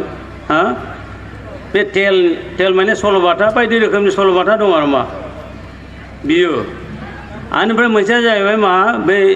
रायथाइ आयदानि बेलायाव मोनसेया जाहैबाय मा पयेट्रि प्रस होनना बुङो बेखौ पयेट्रि प्रस बे पयेट्रि प्रस माने खन्थाइ बायदियैनो रायथाइ लिरो आरो मा खन्थाइ बायदियैनो रायथाइ लिरो दा बे खन्थाइ बायदिनो रायथाइफोरा गोबां दङ जेनेबा बे रामायणा रामायणखौ खन्थाइ बायदि लिरदों नाथाय बेयो रायथाइसो नैबेबायदि दा बे रायथाइनि आयदायाव नैबेबायदि फैदों दाना पयेट्रि थारमाने खन्थाइनि आयदायाबो मोनथाम बाहागोनि दङ मोनसेया जाहैबाय नेरेटिभ जायखौ जोङो फोरमायनाय खन्थाइ होनना बुङो फोरमायनानै लिरो आरो मा बेहाय बे रमान्टिकफोर फैनो हागौ सनेटफोरबो फैनो हागौ जेबो फोरमायनाय खन्थाइ थारमाने फोरमायलु खन्थाइ बे बर'आव बारा डिस्टिंक्ट जाया माबाया जोंनिया साननायफोरा आनिफ्राय दङ मोनसे ड्रामाटिक फावथाय बायदिबो खन्थाइ लिरनो हायो फावथाय महरै खन्थाइ लिरनानै माने फोरमायनो हायो आरो मा बे जाबाय ड्रामाटिक ओमफ्राय मोनसे फैयो लाइरिकेल होनना बुङोबा लाइरिक्स नङाबा लाइरिकेल बेहाय फैयो बै गोदै देंखोजों जोङो सल' बादियै खन्थाइ लिरनो हायो थारमाने बे सल'आबो जायो जोंदि बे सुलेखाया गोदै सल' खनोना नैफोरबायदि आरो मा लाइरिकेल होनना बुङो बेखौ बा लाइरिक्स बे थांबाय खन्थाइनि आयदायाव दा ड्रामा थुनलाइनि गुबै मोनथाम बाहागोआ जाबाय मा रायथाइ खन्थाइ बिनिफ्राय ड्रामा फावथाय फावथाया मोनब्रै रोखोमनि दङ जोङो फावथाय नायोना बहुद सिनेमा नायो बै पर्दा नायो गान नायो लामा गोलाव नायो बे माखासे फावथाय बे फावथायाव मोनब्रै बाहागोनि दङ मोनसेया जाहैबाय कमेडि होनना बुङो इंराजियाव कमेडि होनोब्ला खालि बे रंजा फुरथि थामसाल'थार फुरथि थामसायैनो जोबो बेबायदि फावथाय नोंथांमोना जेखौ नायनानै एखेबारे मिनिलाबायना खोब खुसि जायो जेराव एसेबो दुखु गैथारा मिनिनाय रंजानाय फुरथि खालामनाय खाना जानानै फुरथि खालामनाय नैफोरबायदि बे जाबाय मा कमेडि इंराजियाव कमेडि होनना बुङो बर'आव रंजा खुसि फावथाय होननांसिगोन जोङो सुखु गोजोन फावथाय बिनिफ्राय फैलायबाय मोनसेया जाहैबाय मा ट्रेजेडि नोंथांमोनहा बै फावथाय नायोब्ला गाबलायलायोना मलाब्ला खायसेया फावथायसो खोन्थादों खिन्थु निजिनि जिउ जारिमिनजों एसे मिलायनायनि थाखाय मा गाबो मोदै गयो बे जाबाय ट्रेजेडि ट्रेजेडिया मा एसेबो मिलायहैया खालि दुखुजोंनो जोबलाङो सोरबा धोनियाबो दुखुजों जोबलांनानै एखे सेर जाहैयो लोगो मोनलायलायासो सेरखाय फेरखाय जालाङो थैनाबो थांनांगौ बोजाबा थांनानै मिलायलायनो लोगो मोनफिनलायो नैबेबायदि दुखु गोनां फावथाय होनना बुङो बेखौ ट्रेजेडि बेबायदि फावथाय दं ट्रेजेडि जायखौ जों नायोब्ला इनायनो दुखु मोनो गाबो बिनिफ्राय मोनसेया जाहैबाय मा ट्रेजि कमेडि बेहाय दुखुबो थायो रंजानाय मिनिनायबो थायो दुखुबो जागोन उनावहाय मिलायहैगोन बेखौनो ट्रेजि कमेडि इंराजियाव दुखुजों गोरोबनाय फावथाय बियो बिनिफ्राय मेल'ड्रामा होनना बुङो मेल'ड्रामा मोनसेया बे मेल'ड्रामाया हारसाफोरा गिदिर काब्य होनना बुङो थारमाने बे सल' बायदिहाय माने ड्रामा लिरनानै खोन्थिनो हायो आरो मा दा बेफोरबायदि दा जोंहा बे बाहागोफोरखौ जों खालामनानै जों जुदि रायथाइ खन्थाइ ड्रामा लिरनांगौब्ला बहुद जोंहा नांबावगौ जायो जों बेफोरखौ फल' खालामनानै जोंनि बर' रायथाइफोरा बर' लिरगिरिफोरा बहुद माने बाखि दंबावो थेवब्लाबो जों जिखिनि जाबोबाय बर'फोराबो दिनै जों बहुद गोजौआव फैबाय दा ओंखायनो आं खावलायदों नोंथांमोनखौ जोङो बै किसुमान बाहागोफोरखौ जायफोरा ओंखारबोनाय लिरगिरिफोर जायफोरानोखि लिरनो होननानै सानो बा सानबाय थादों जे बिथांमोनहा बेफोर बाहागोफोरखौ एसे नायै बेफोर बाहागोफोरखौ एसे सानै जों जुदि लिरोब्ला होमबाना जोंनि बर'नि जिथु थुनलाइ बे थुनलाइया गोजौ थाखोआव थांगोन ओंखायनो आं खावलायदों जे नोंथांमोनहा लिरनो सोलों जोंथ' लिरनो हायाखिसै लिरनो हायैनि मुल उद्देश्यआनो जाहैबाय मा जे बिभिन्न खामानिजों माने जड़ित जाना थायो आनिफ्राय एसे अलसिया मोनथिनानैबो अलसिया थाब सिखारनो होननानै सानो सिखारो सातथायाव नै बेबायदि अलसियानि थाखायनो जों माने दावगानो हायाखै बिखेखकरि आं बादिया होननानै आरो दा जेखि जाया नोंथांमोनखौ खावलायबाय उन जोलै ओंखारफुनाय जाखांबोनाय बे कलेजाव फरायनाय हाइ स्कुलाव फरायनाय इउनिभारसिटियाव फरायनाय बिथांमोननिसिम आंनि मोनसे खावलायनाय नोंथांमोना माने बर' रावजों बे थुनलाइ सोरजिनाय हाबाखौ एसे नाजा आरो मा सोलों लिरनो सोलों लिरब्लानो जालाङो एसे स्टाडियावल' था लिरब्लानो जालाङो दा बेखौ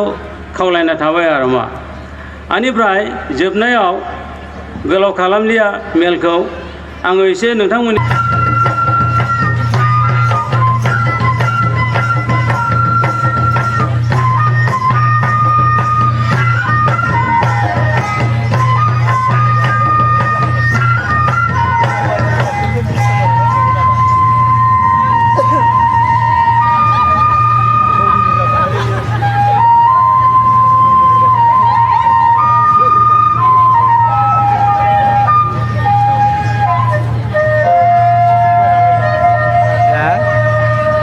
गासिबो नुजोबो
मोसागिरि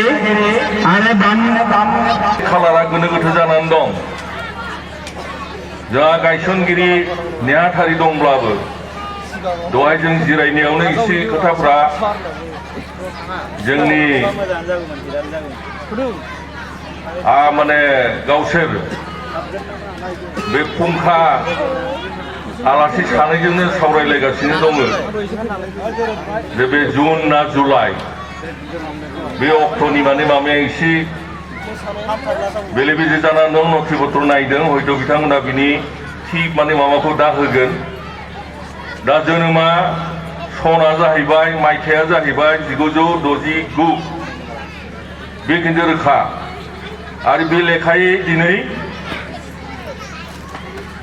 जोंनि बे बर' थुनलाइ आफादा खारिजा बिजनीनि गुदि बर' थुनलाइ आफादा 50 बोसोराव आगान सुरैबाय दा बेखौ बुंनो थांनायनि आगोलनो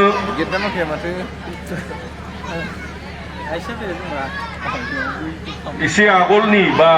खोथाफोरखौ एसे बुंनो नांगोन दा बे बर' थुनलाइ आफादा जोनोम सान जोनोमखौ मिथिखागौ 16 नभेम्बराव जादों 1952 मायथाइनि बे 16 नभेम्बराव दा बै समाव जोंनि मिरु आफादा बा माने जोनोम जानायनि बे माने माबाया गोसाराखैमोन बा जों मिथियाखैमोन बा बै समाव जों माने गुदि फरायसालियाव फरायनाय माने फरायसासोमोन तो बियो जोनोम जानायनि उनाव बर' रावा गिबियाव क'क्राझार साब डिभिजन दानि जिल्लाया क'क्राझार जिल्लाया बै समाव साब डिभिजनमोन बेहाय 1963 मायथाइयाव बर' रावा गुदि फरायसालियाव थिसनजादोंमोन बे क'क्राझार साब डिभिजननि जोंनि बर' सुबुंफ्रा बै समनि माने मामा फरायसा फरायसुलिफ्रा बर' बिमानि राव बर' रावजों फरायनो मोन्दोंमोन दा बे बुस्थुआ उनाव गोसारबाय गोसारनाया बेहाय मोनथाम गौथुमा जेब्ला माने ज' जायो बेयो जाबाय 67 नि खोथा आं मोनसे एसे माने सुंद'यै मिथिनो थाखाय बा आं निजे मिथिनायखौ बुंफोरनो सानदों 1967 आव जेब्ला जोंनि फरायसा आफादा जोनोम जादोंमोन आरो बे एखे बोसोरावनो एखे दानावनो तारिखनि समनि फारागल' 1967 नि 27 फेब्रुवारियाव PTC प्लेन्स ट्राइबेल काउन्सिल जोंनि गेजेराव मोनसे राजखान्थि हान्जा जोनोम जादोंमोन दा पूर्णांग हिसाबै एबसुआव मोनसे फरायसा माने फसंथान जानानै आफाद जानानै आरो जोंनि बुद्धिजीबीफोरा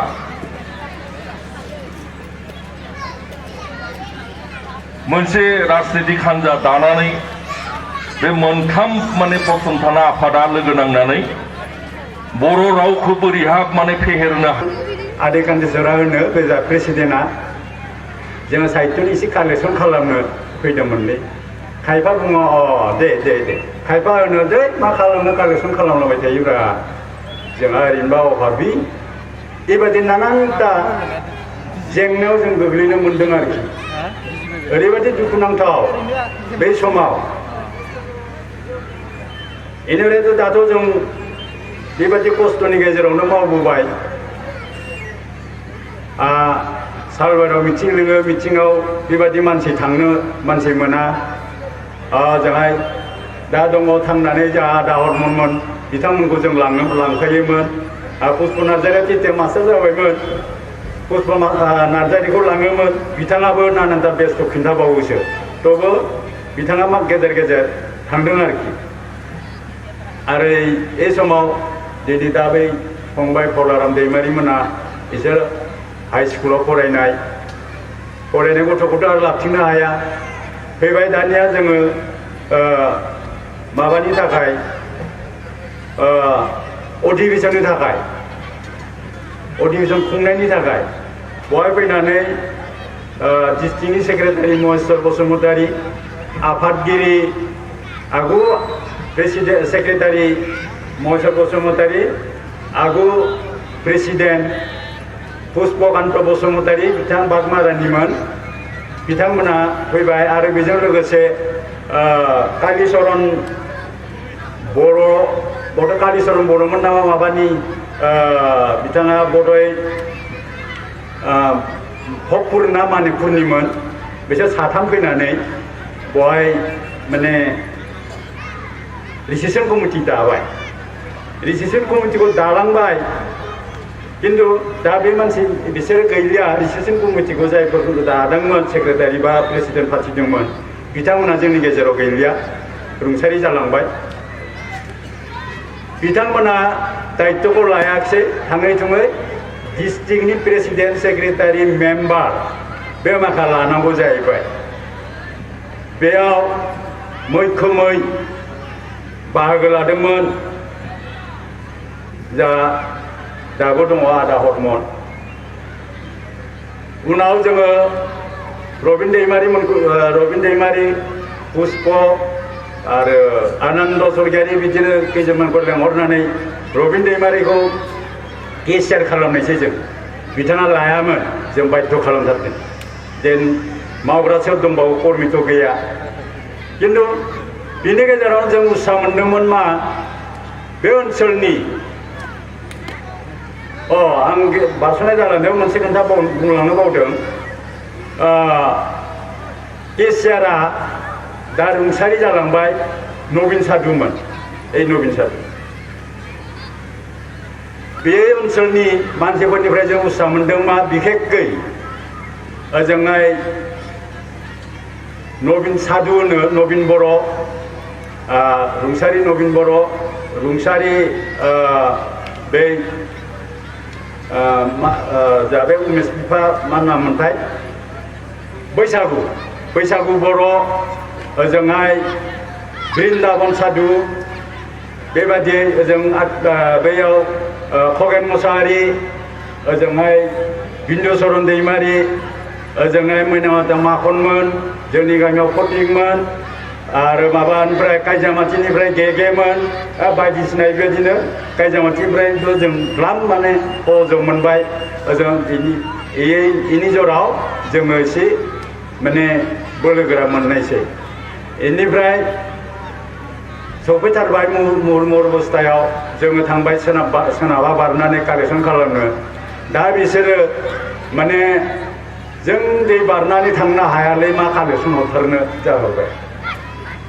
नलजराय बा एखे प्रबल दै बारनानै माबोरै थांनोलै जोंलाय बे मिथिङावलाय थाइबालां थाइनैलां ओरैबादि कालेक्सन खालामो दा नोंथांमोना बारा मोनगोन जोङो 2200 बेसेबा थाखाल' जमा बेजों जों खुंदों किन्तु खुंदोंबाबो बे ओनसोलनि रायजोफ्रा ओरैबादि जागृत जादों जे जोंहा लाजिथारनांगोन जों जुदि एसेबो सहाय खालामाबा माइरङा प्रत्येक गामिनिफ्राय खांनांगौ मैगङा प्रत्येक न'खरनिफ्राय हरनांगौ दालि हक सबाय हक जाया जि दं आलु कबि बायदिसिना जा मैगं दं बेबादियै दा गोसोआव दं बृन्दाबन सादुआ दखान दंमोन बिथाङा हामासे थाव होदों आरो जाय हिसाब दं बे निजा थाव बाहायनानै सुनांगोन बेखौ कमिटिया होनो हाया खारन जोंहा जमा फैसा गैया किन्तु होदों जों होआखै होना बेयाव आदा हरमना मोजाङै मिथिगौ बे खोन्थाखौ बेयाव बाध्य जादों होदों बे हिसाबै जोङो खुंनो हादों आरोखि हायाखै होनना जोंहा थाङै थुङै लास्टाव हिसाबाव 13 थाखा थादों 13 थाखा थादों आरोखि बायदिसिना बेबायदि खरस जादों आरो आं बुंनो बावलांदों बिथां रुंसारि पुष्पराम बर'आ बसुमतारी लिरोमोनथाय जाबै लावदां माहाजोना बर'मोन ना आरो बिथाङा मा होनदों थोआबा न' फैलै आं हरगोन ओरैबायदि बेखायनो जोङो बे खारिजा बिजिनियाव जे जों सहाय सहयोग मोनाखै होननानै आं बुंनो थाङा बेनिफ्राय बहाय मोनसे प्रस्ताब लादों माबाया डिस्ट्रिक्टआ जे जानुवारिनिफ्राय बर' मिडियामखौ गुदि फरायसालियाव थिसननांगौ बे प्रस्ताबखौ लादों आरो बेनिफ्राय हांगामा सालायनांगौ बहाय मोनसे एक्सन कमिटिबो दानाय जादों बे एक्सन कमिटियाव प्रेसिडेन्टआ सोरखौ बाथिगौथाय आंहा एसे गोसोआव गैला किन्तु सेक्रेटारिया नै दाख्लैबावैसो रुंसारि बिथां धीरेन खेरखातारि बिथांखौ सेक्रेटारि लादों डिस्ट्रिक्टआ बेखौ बेनि आरो बे अधिवेशनखौ खुंदोंमोन बे अधिवेशन खुंदोंमोन आं बहुद गोरोन्थि माबा बुंफ्रांदों 31 फेब्रुवारि सानथामनि हाबाफारि लानानै खुंनाय जादोंमोन बे सेसनखौ बे नैथि जायो जोंनाव आरो बेवहाय आलासि महरै लेंहरदोंमोन बरनगर कलेजनि प्रिन्सिपाल एक्स MLA बिथां रुंसारि घनेश्याम तालुकदार आरो सासे लेंहरदोंमोन बाबारिनि कमरेड बिथां नामा मामोनथाय सिरिवरि बर्मन बिथां नामा बेसोर सानैबो आलासि महरै लेंहरदोंमोन बहाय आरो मोनसे बाथ्रा बाव बे अधिवेशनाव आं मिथिनायाव बेनि सिगां सोरबा दिहुनदोंबा आं मिथिया आं मिथिनायाव बिजाब गांसे बहनदोंमोन जोंनि बे खारिजा बिजिनिनि मौजानि सासे लिरगिरि बिथाङा END आव खामानि मावोमोन बिथाङानो जाबाय अनन्त बर' बिथांनि लिरनाय बिजाबा अरखि बिजाब लिरदोंमोन बिथाङा दा रुंसारि बेखौ बहनदोंमोन बिथां दा जोंनि गेजेराव दङ दिनै बहाय गैया जोंनि गेजेराव थांनानै दङ बिथां जगेश्वर बसुमतारिया बे बिजाबखौ बहनदोंमोन बेनिफ्राय जेब्लानो अधिवेशननि उनाव गुवारै मोनसे मिटिं लिंबाय माबायाव सालबारियाव प्रत्येक माबानिफ्राय दालाय आफादनिफ्राय थांजोब्बाय थांनानै बहाय मोनसे प्रस्ताब लाबाय जे गाव गाव जिल्लानि फोरोंगिरि थिसननाया बियो प्राइमारिनि दायित्व जाय जाया बबे स्कुलाव फरिगोन माबा फोरोंगिरि जागोन बिथांमोना बिथांमोननि लिस्टखौ जोंनो डिस्ट्रिक्टआव हरनांगोन आरो जों डिस्ट्रिक्टआ बिथांमोनखौ जों गनायनानै मोनसे लाइजाम हरगोन गनाय लाइजाम हरगोन बेनिफ्राय बिदिनो मिटिं जाखांनानै फैबाय जों फैनानै मिटिं लिंबाय मिटिं लिंनानै प्रसाद जाबाय जोङो सोर सोर अबाव मावगोन खायफाबा आगबारिना फैदों खायफाबा माने आगा फिसा दहाय दैमारि बुंनाय बादि बर' बिजों फोरोंनानै साख्रि मोनगोन नालाय होननाय बादि आरो दहाय दैमारियानो होनखादों जे बर' फरायनानै साख्रि मोनगोन ना बेबादि आं बेफोरखौ बारा बुंनो थांला जायनाव बेखौथ' बयबो मिथिखागौ बेनिफ्राय बहाय प्राय आगबारिनायानो बांसिन निजा निजा माने आगबारिना फैदों बेनिफ्राय जोङो सायख'नानै हरबाय बेखिनिखौ दा बबे बबे फरायसालियाव सोर सोरखौ थिसनदोंमोन आं बेखौ फारियै बुंनो सानदों आङो जों सोनाबनिफ्राय फैनो नागिरदों वेस्ट खारिजानिफ्राय सुलियाकाटा LP स्कुलाव नित्यानन्द बसुमतारिखौ होदोंमोन अनारारि हिसाबै बेनिफ्राय दामुगाव LP स्कुल बहाय मनेस्वर बसुमतारीखौ होदोंमोन बिथाङा दा जिबित खिन्थु आं नित्यानन्दखौ आं मोजाङै मिथिया बगिदारा LP स्कुलाव सिकि बसुमतारी बगिदारानिनो बिथाङा उत्तर बुरि खामाराव जिबिरि बसुमतारी बेनिफ्राय सुग्रंबारियाव खिन्थु मावनाय मानसि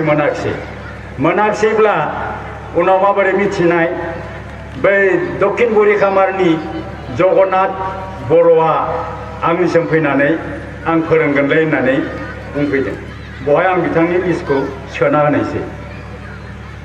बेनिफ्राय मखनाबारि LP स्कुलनि बर' बिजों फोरोंजेननाय बिथाङा रुंसारि बिथाङा सान्ति बर' नबिन सादुनि फिसाजो बेनिफ्राय दाकवा LP स्कुलाव उदय बसुमतारी लाबदांगुरियाव चक्रधर बर' मयनामातायाव आं काजामातियाव चन्द्रआ दगमग खालामदोंमोन बेखौ आदा पद्म दैमारिया रुंसारि पद्मराम दैमारिया धमकी होनानै गेगे आदामोना धमकी होनानै बेखौ काजामातियाव सोदों बिथाङा रुंसारि दा जोंनि गेजेराव गैला बेनिफ्राय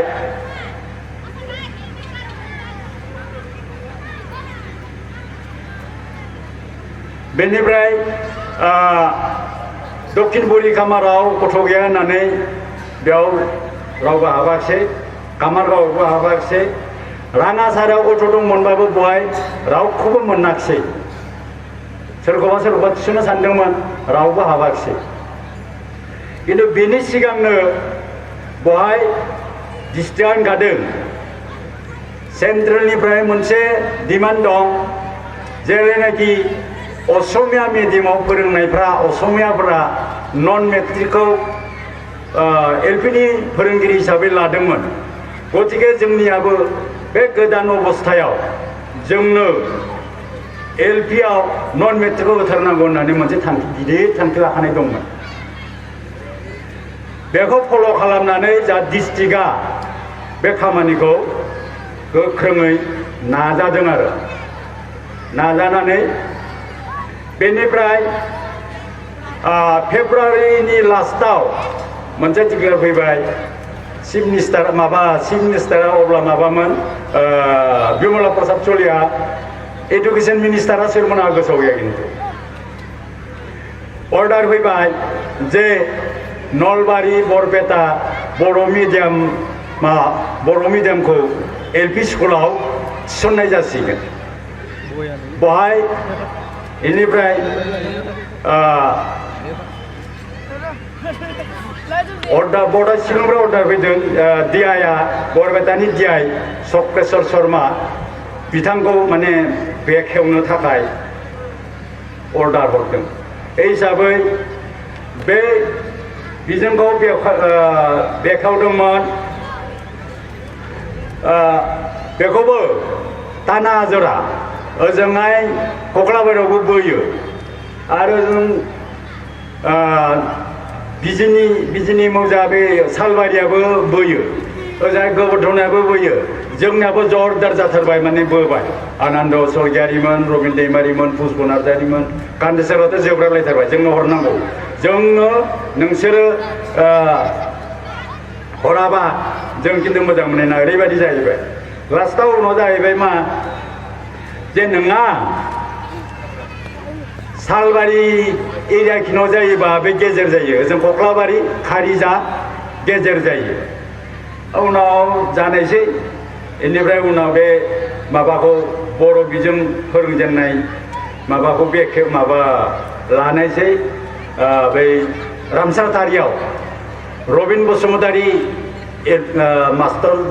बिथांनि स्कुलाव लानायसै बहाय बे DI चक्रेश्वर शर्माखौ बेखेवगिरि माबा हिसाबै फिथा हासुनाय हिसाबै लाबोदोंमोन आरो इनिफ्राय भबानिपुर समस्तिनि सुरेन दास MLA बिथांखौ लाबोदोंमोन आरो इनिफ्राय SI हरगोबिन्द दास बिथांखौ लाबोदों बहाय बेखेवखांनायनि उनाव मिटिङाव चक्रेश्वर शर्माया होनलांदों जे नोंथांमोनहा बे बर' बिजों फोरोंनायखौ जेला मोनबाय नोंथांमोनहा ओरैबायदि मानसिखौ सोखा जाहाथे बिथांमोना ओंखारबोनाङा अर्थात मेट्रिकखौ सो बिसिनि मथे ओजोंथ' डिमान्ड दंखायो এই हिसाबै चक्रेश्वर शर्मा बुंनायखौ जोंथ' हयखौनो होनबाय उनाव बेबायदिनो थाबाय बेनिफ्राय जुलाइ दानाव इन्टारभिउ लागोन बहाय जेसेबां डिस्ट्रिक्ट प्राइमारि आफादा सायख'ना हरनाय LP स्कुलनि शिक्षक दं बेखौ डिस्ट्रिक्टआ माने निजेनो दरखास्त सार्टिफिकेट बायदिसिना ट्रेजारि सालान बायदिसिना बेफोरखौ डिस्ट्रिक्टआ डिस्ट्रिक्टआनो बहन खालामनानै लानायसै थाखा 20 थाखा बै जमा होनानै आं बेयाव एसे बावलांबाय दासो गोसोआव फैदों अक्सिगुरियाव जा रुंसारि जतिन बर'मोन आं बावलांदों दासो गोसोआव फैदों बावनो हागौ बेनि थाखाय आं निमाहा बियो दहायनो बुंखादों गोरोन्थि जानो हागौ बेनिफ्राय बे इन्टारभिउआ जाबाय जुलाइआव बियो बरपेटायाव विद्यापीठ हाई स्कुलाव जादोंमोन अब्ला DPIआ बन्धुराम कछारीमोन बिथाङा निजेनो फैदों बे इन्टारभिउआव बेनिफ्राय इन्टारभिउ जाखांनानै बाध्य जानायसै ओजोंहाय डिस्ट्रिक्टनि हेसायाव सेन्ट्रेलनि साहित्य सभानि हेसायाव बे नन मेट्रिकफोरखौनो सिगां लानांदों बहाय बे माबायाव इन्टारभिउआव गासै 500 बेसेबा जन केन्डिडेट जादोंमोन आंहा गोसोआव गैया खिन्थु 500 आंहा गोसोआव दं फुरा बहाय बिनि गेजेराव फ्रेश मेट्रिक इन्टारभिउ होनाया 16 जन बेयाव चक्रेश्वर शर्माया होनदों जे बे 16 जन मेट्रिकुलेटखौ जों होथारनांगोन बेनिफ्रायसो बे माखाया नन मेट्रिकआ मोनगोन ओरै जाबाय बिदिनो नारा नाथा हायाखिसै उनाव माने बिथांमोनखौ होनायसै माबा बे मेट्रिकुलेटनि माबा माखाखौ केन्डिडेट माखाखौ सोनायसै बहाबा सोनायसै जेरै अक्सिगुरियाव लयडखौ सोदों जोंनि बिनिफ्राय लयडल'मोन जिब्रियाथ' माबा बेबो अनारेल मावदोंमोनबाबो बेखौ लाबदांगुरियाव हरबाय दानिया चक्रवर्तीना आलानि जाहैबाय उनाव डिस्ट्रिक्टआ नाजानानै बै माबा हावलि कावरपारा LP स्कुलाव बेखौ हरनायसै चक्रखौ बाखिया बेबादिनो बहायनो मोननायसै आरो बेबो माबा जेला माबाया पस्टआ फैदोंमोन 101 पस्टआव ओजोंहाय नलबारिनि बबेथिं थांगोनथाय थफ्लाया बिथांमोनजोंनो थांगोन जोंनो थफ्लाखौ नांथारगौ खिन्थु बिसोरो जेनेरेलाव पाठायदोंमोन उनाव बाध्य जादों खिन्थु हरजोबाखिसै बिसोरनो बड'य ओरैनो 40-50 खानसोल' हरनाय बड'य पस्ट नलबारियाव जोंहा 100 नगद मोनबाय दा इन्टारभिउआ जाना थांबाय रिजाल्टबो ओंखारबाय बेनिफ्राय पस्टआ फैबाय दानिया पस्ट बितरनाव मात्र जों सानैल' थांनाय जालायबाय बिदि प्रेसिडेन्ट आरो आं सानैल' थांबाय बहाय जोंहा माबाया महेश्वर बसुमतारी बे रुंसारि महेश्वर बसुमतारी हामबाय मोनसे खोन्था नोंथांमोना मोनसे मध्य स्कुल लानानै बे आखे पाखेनि स्कुलखौ लाग्रोदो दाथ' नोंथांमोना जोंहा हावखा बारनानै हरगोन गंसेबा गंनै एम इ स्कुलनि थाखाय हयथ' एसे असुबिदा सफैनो हागौ ओरै होननानै बेयाव आदै कान्तेस्वरा बेखिनि बै सयखान्नामा स्कुल जोंहाय एक नम्बराव सुग्रोंबारि मखनाबारि दाउका लाबदांगुरि अक्सिगुरि मयनामाता काजियामाति बे खैखानि स्कुलखौ लानानै जों लिस्ट होबाय लिस्ट होनानै ओइ मथे हरनायसै जों जाय गंथाम बिदोंमोन हराखिसै जों गुबुन गुबुन माबाबो नांगौ नालाय हराखिसै बेबायदिनो बे थालांनायाव दानिया जोङो ओजाय कालेक्सन खालामनो थांनो हाला हावखाखौनो बारनो हाला साहित्यनि नामाव ओरैबायदि माने जेंनायाव जों गोग्लैबाय आरोखि बेनि उनाव अक्ट'बरनिफ्राय माबा एपइन्टमेन्ट हरहोलांबाय थाबाय अक्ट'बरनिफ्राय एपइन्टमेन्टखौ हरनायसै अक्ट'बर नभेम्बरनिफ्राय बिसालागि ओरैनो एफा एफा इस्यु खालामनानै हरनायसै बे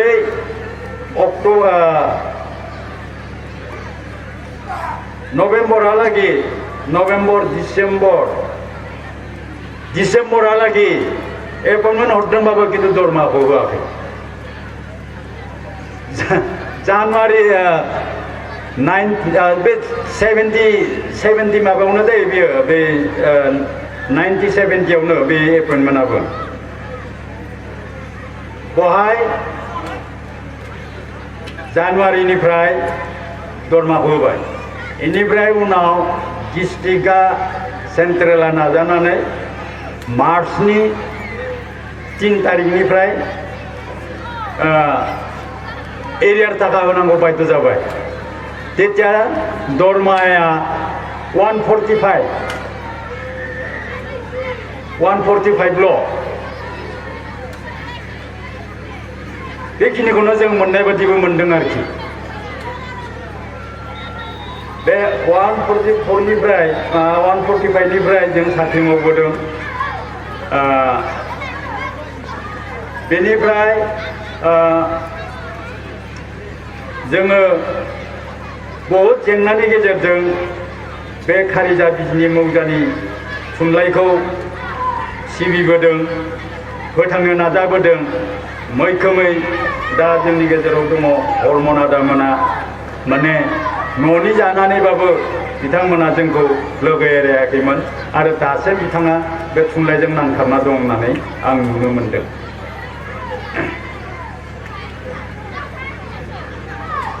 बेनिफ्राय जोङो आंनि खेत्रआव बे बुदीर्घ गोलाव माबानायाव साहित्य सिबिबोनायाव आं न'खरनिफ्राय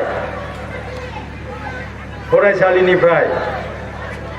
गोबां जेंना मोनबोदों माब्लाबा फोरोंनो गारनानैनो मिथिङाव थांनांगौ माब्लाबा न'खरनि एसे माने नानानथा जेंना आरोखि जोङो ओरैबायदि थांखि लादोंमोन बै रमान स्क्रिप्टआव बेयाव जोंनि थांखिया जाबाय जे बर' माबानि हांखोनि थाखाय जितु नाजादों बहाय प्रत्येक गामिनिफ्राय सासेबाबो प्रत्येक न'खरनिफ्राय साफा बे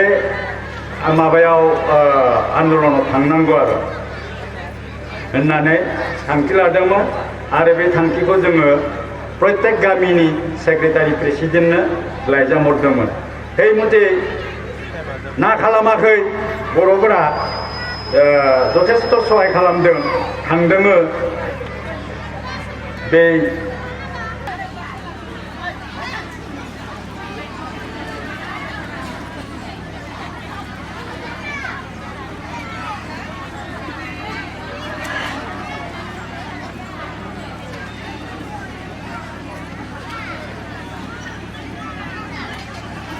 हांगामायाव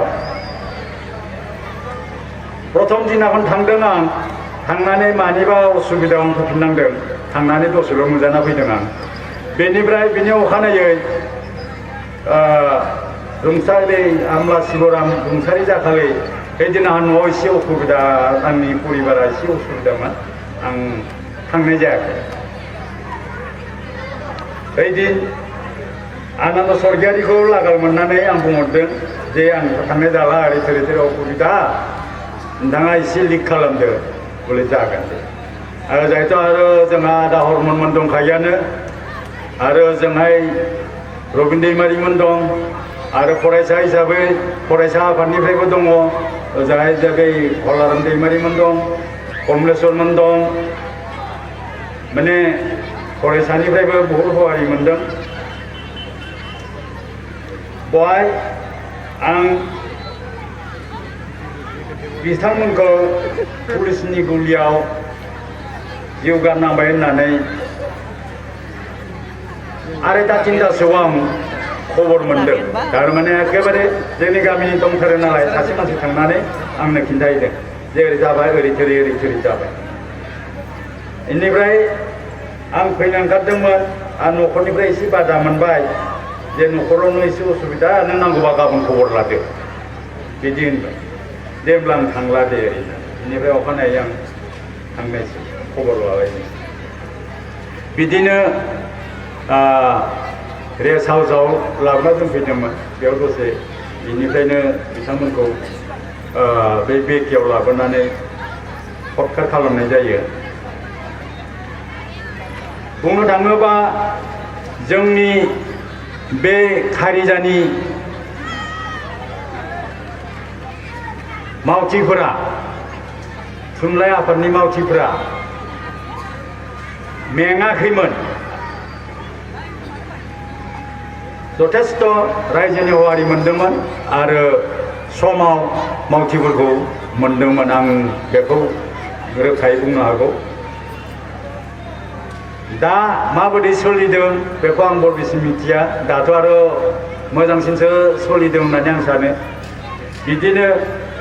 फरायनायनि बर' बिजों फरायनायनि बेलायाव बिथां दैमारिमोनहा बुंबाय मैयाबो बुंलांबाय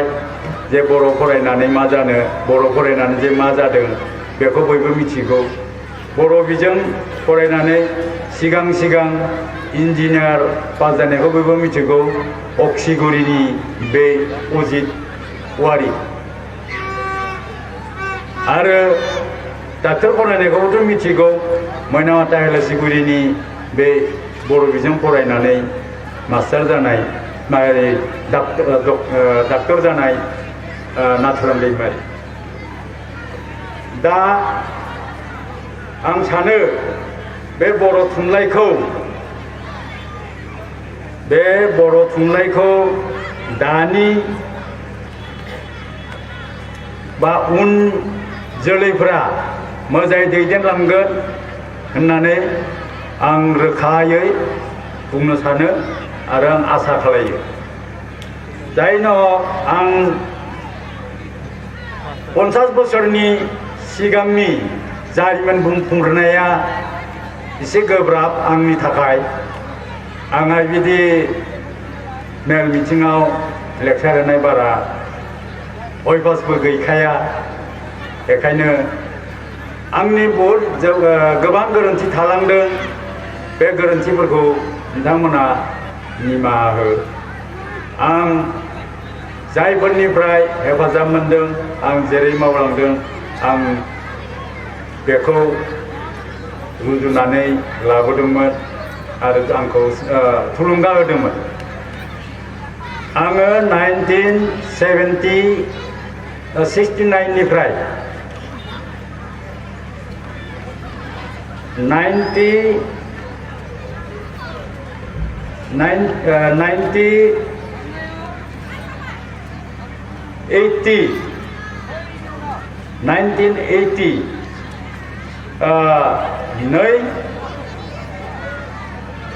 मेहालागि आङो दैदेनबोदों बे एसे गोलाव 10-11 बोसोर दैदेनबोनाय जारिमिनखौ आं बुंस'नो हायाखै बुंस'नो हानाय नङा बा थाबोबाय गोबांनो थेवबो आं जिसे हादों नोंथांमोननि गेजेराव बुंहरबाय दा हयथ' दहाय गोबां गोरोन्थि थागोन आरो बे थाखागोनखा दिनै बर' भाषाया ओइट सिडिउलाव हाबदों होननानै जों दल' जबा जाया जोङो बेखौ फेहेरनो फुवारनो थाखाय गोबां बिजाब लिरनो दरकार दं आरो बिजाबफोरखौ फरायनो थाखाय बयबो आग्रह जानांगोन नङाब्ला बे बिजाब लिरगिरिफ्रा माबोरै थुलुंगा मोननो फरायबासो बिजाबखौ लिरनो हायो फरायाबाथ' बिजाब लिरनानै मा जानो बिथांमोननि परिश्रमा ओरैनो थांगारो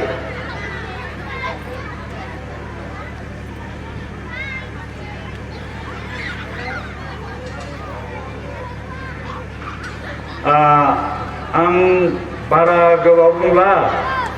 आं बेखिनिखौ बुंनानैनो आंनि बे सुंद' जारिमिनखौ बुंनानै आं बेखिनियावनो नोंथांमोननिफ्राय बिदाय लाबाय गोरोन्थिफोर जायोब्ला आंखौ निमाहा होयो आं बिदाय लाबाय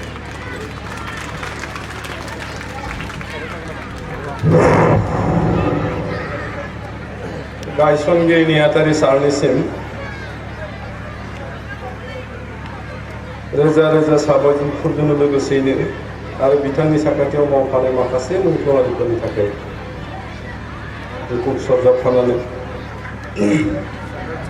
दिनैनि बे गायसनजेननायनिफ्राय दिनैसिम अबस्थायाव बिथाङा मा हास्थायनाय दं बे माखासे बाथ्राखौ बिथाङा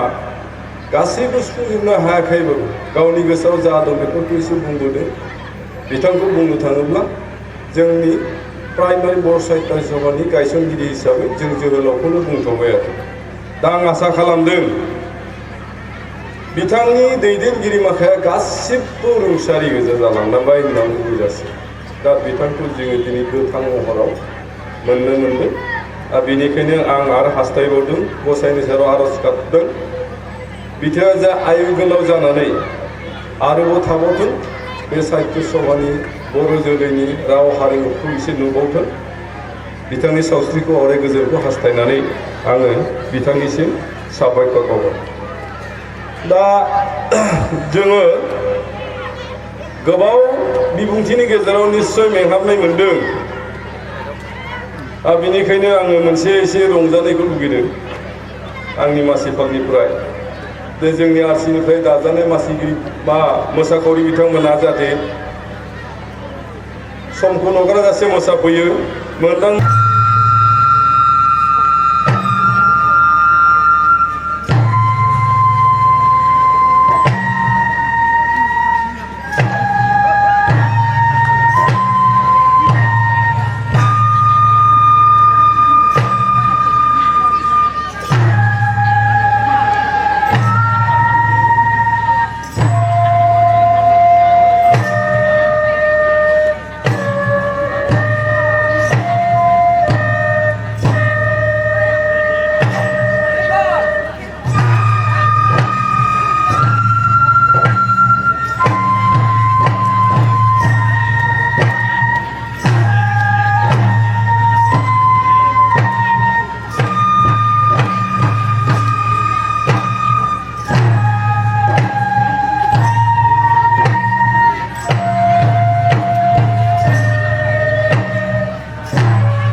थुनलाइगिरि लिरगिरि खन्थाइगिरि देंखोगिरि गासैनिसिमबो आंनि गोसो गोरबोनि हामलायनाय जासिहरनानै आरो दिनै बराय जानो गोनां फरायसा बिथांमोननि इयुननि जाफुंसारनायखौ हास्थायनानै आंनि बे बेखेवनाय सुंद' बिबुंथिखौ आं बेखिनियावनो फोजोबनाय जाबाय आरो आफादखौ आं बेखेवबाय होननानै घोषणा खालामनाय जाबाय। गोजोन्थों। बिथां स्वर्गीयारि सारनिसिम रोजा रोजा साबायखर थाबाय मानोना बिथाङा खम समनि गेजेराव जा गावनि बेसेन गोसा बिबुंथि बे बिबुंथिनि गेजेरजों दिनैनि जे हाबाफारि बे हाबाफारिखौ बेखेवना होबाय। दा दुखुआ बेयावसो जोंहा दा ओनसोलनि जि रायजो राजाफोर बिथांमोना जेरैबायदि नुजाथिफैनांगौमोन आरो बे स्वर्गीयारि बिथांजों बरायजानो थाखाय आङो गीताञ्जलि स्वर्गीयारिखौ सिगांबोनो थाखाय खावलायहरबाय।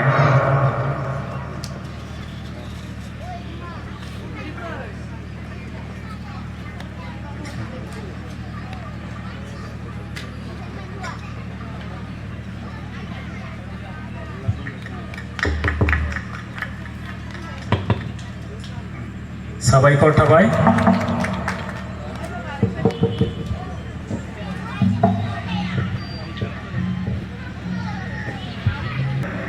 फैसालियाव जिरायफैनांगौमोन बेबायदि जिरायफैयाखिसै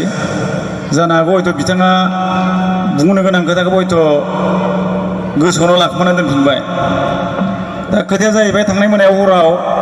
3थाहालागै प्रग्राम सोलिदों जायनि थाखाय हयथ' मानसिफ्रा मेगन मोदै जादों नामा बेयाव फैनायाव एसे उसुबिदा जादों। दा जियानो जायाथों मानो बिथां स्वर्गीयारि सारा जिखिनि बेसेन गोसा बिबुंथि लाखिलांबाय बेबायदि बिबुंथिखौ हयथ' जोंनि फरायसुला फरायसुलि आरो गार्जेन बिथांमोना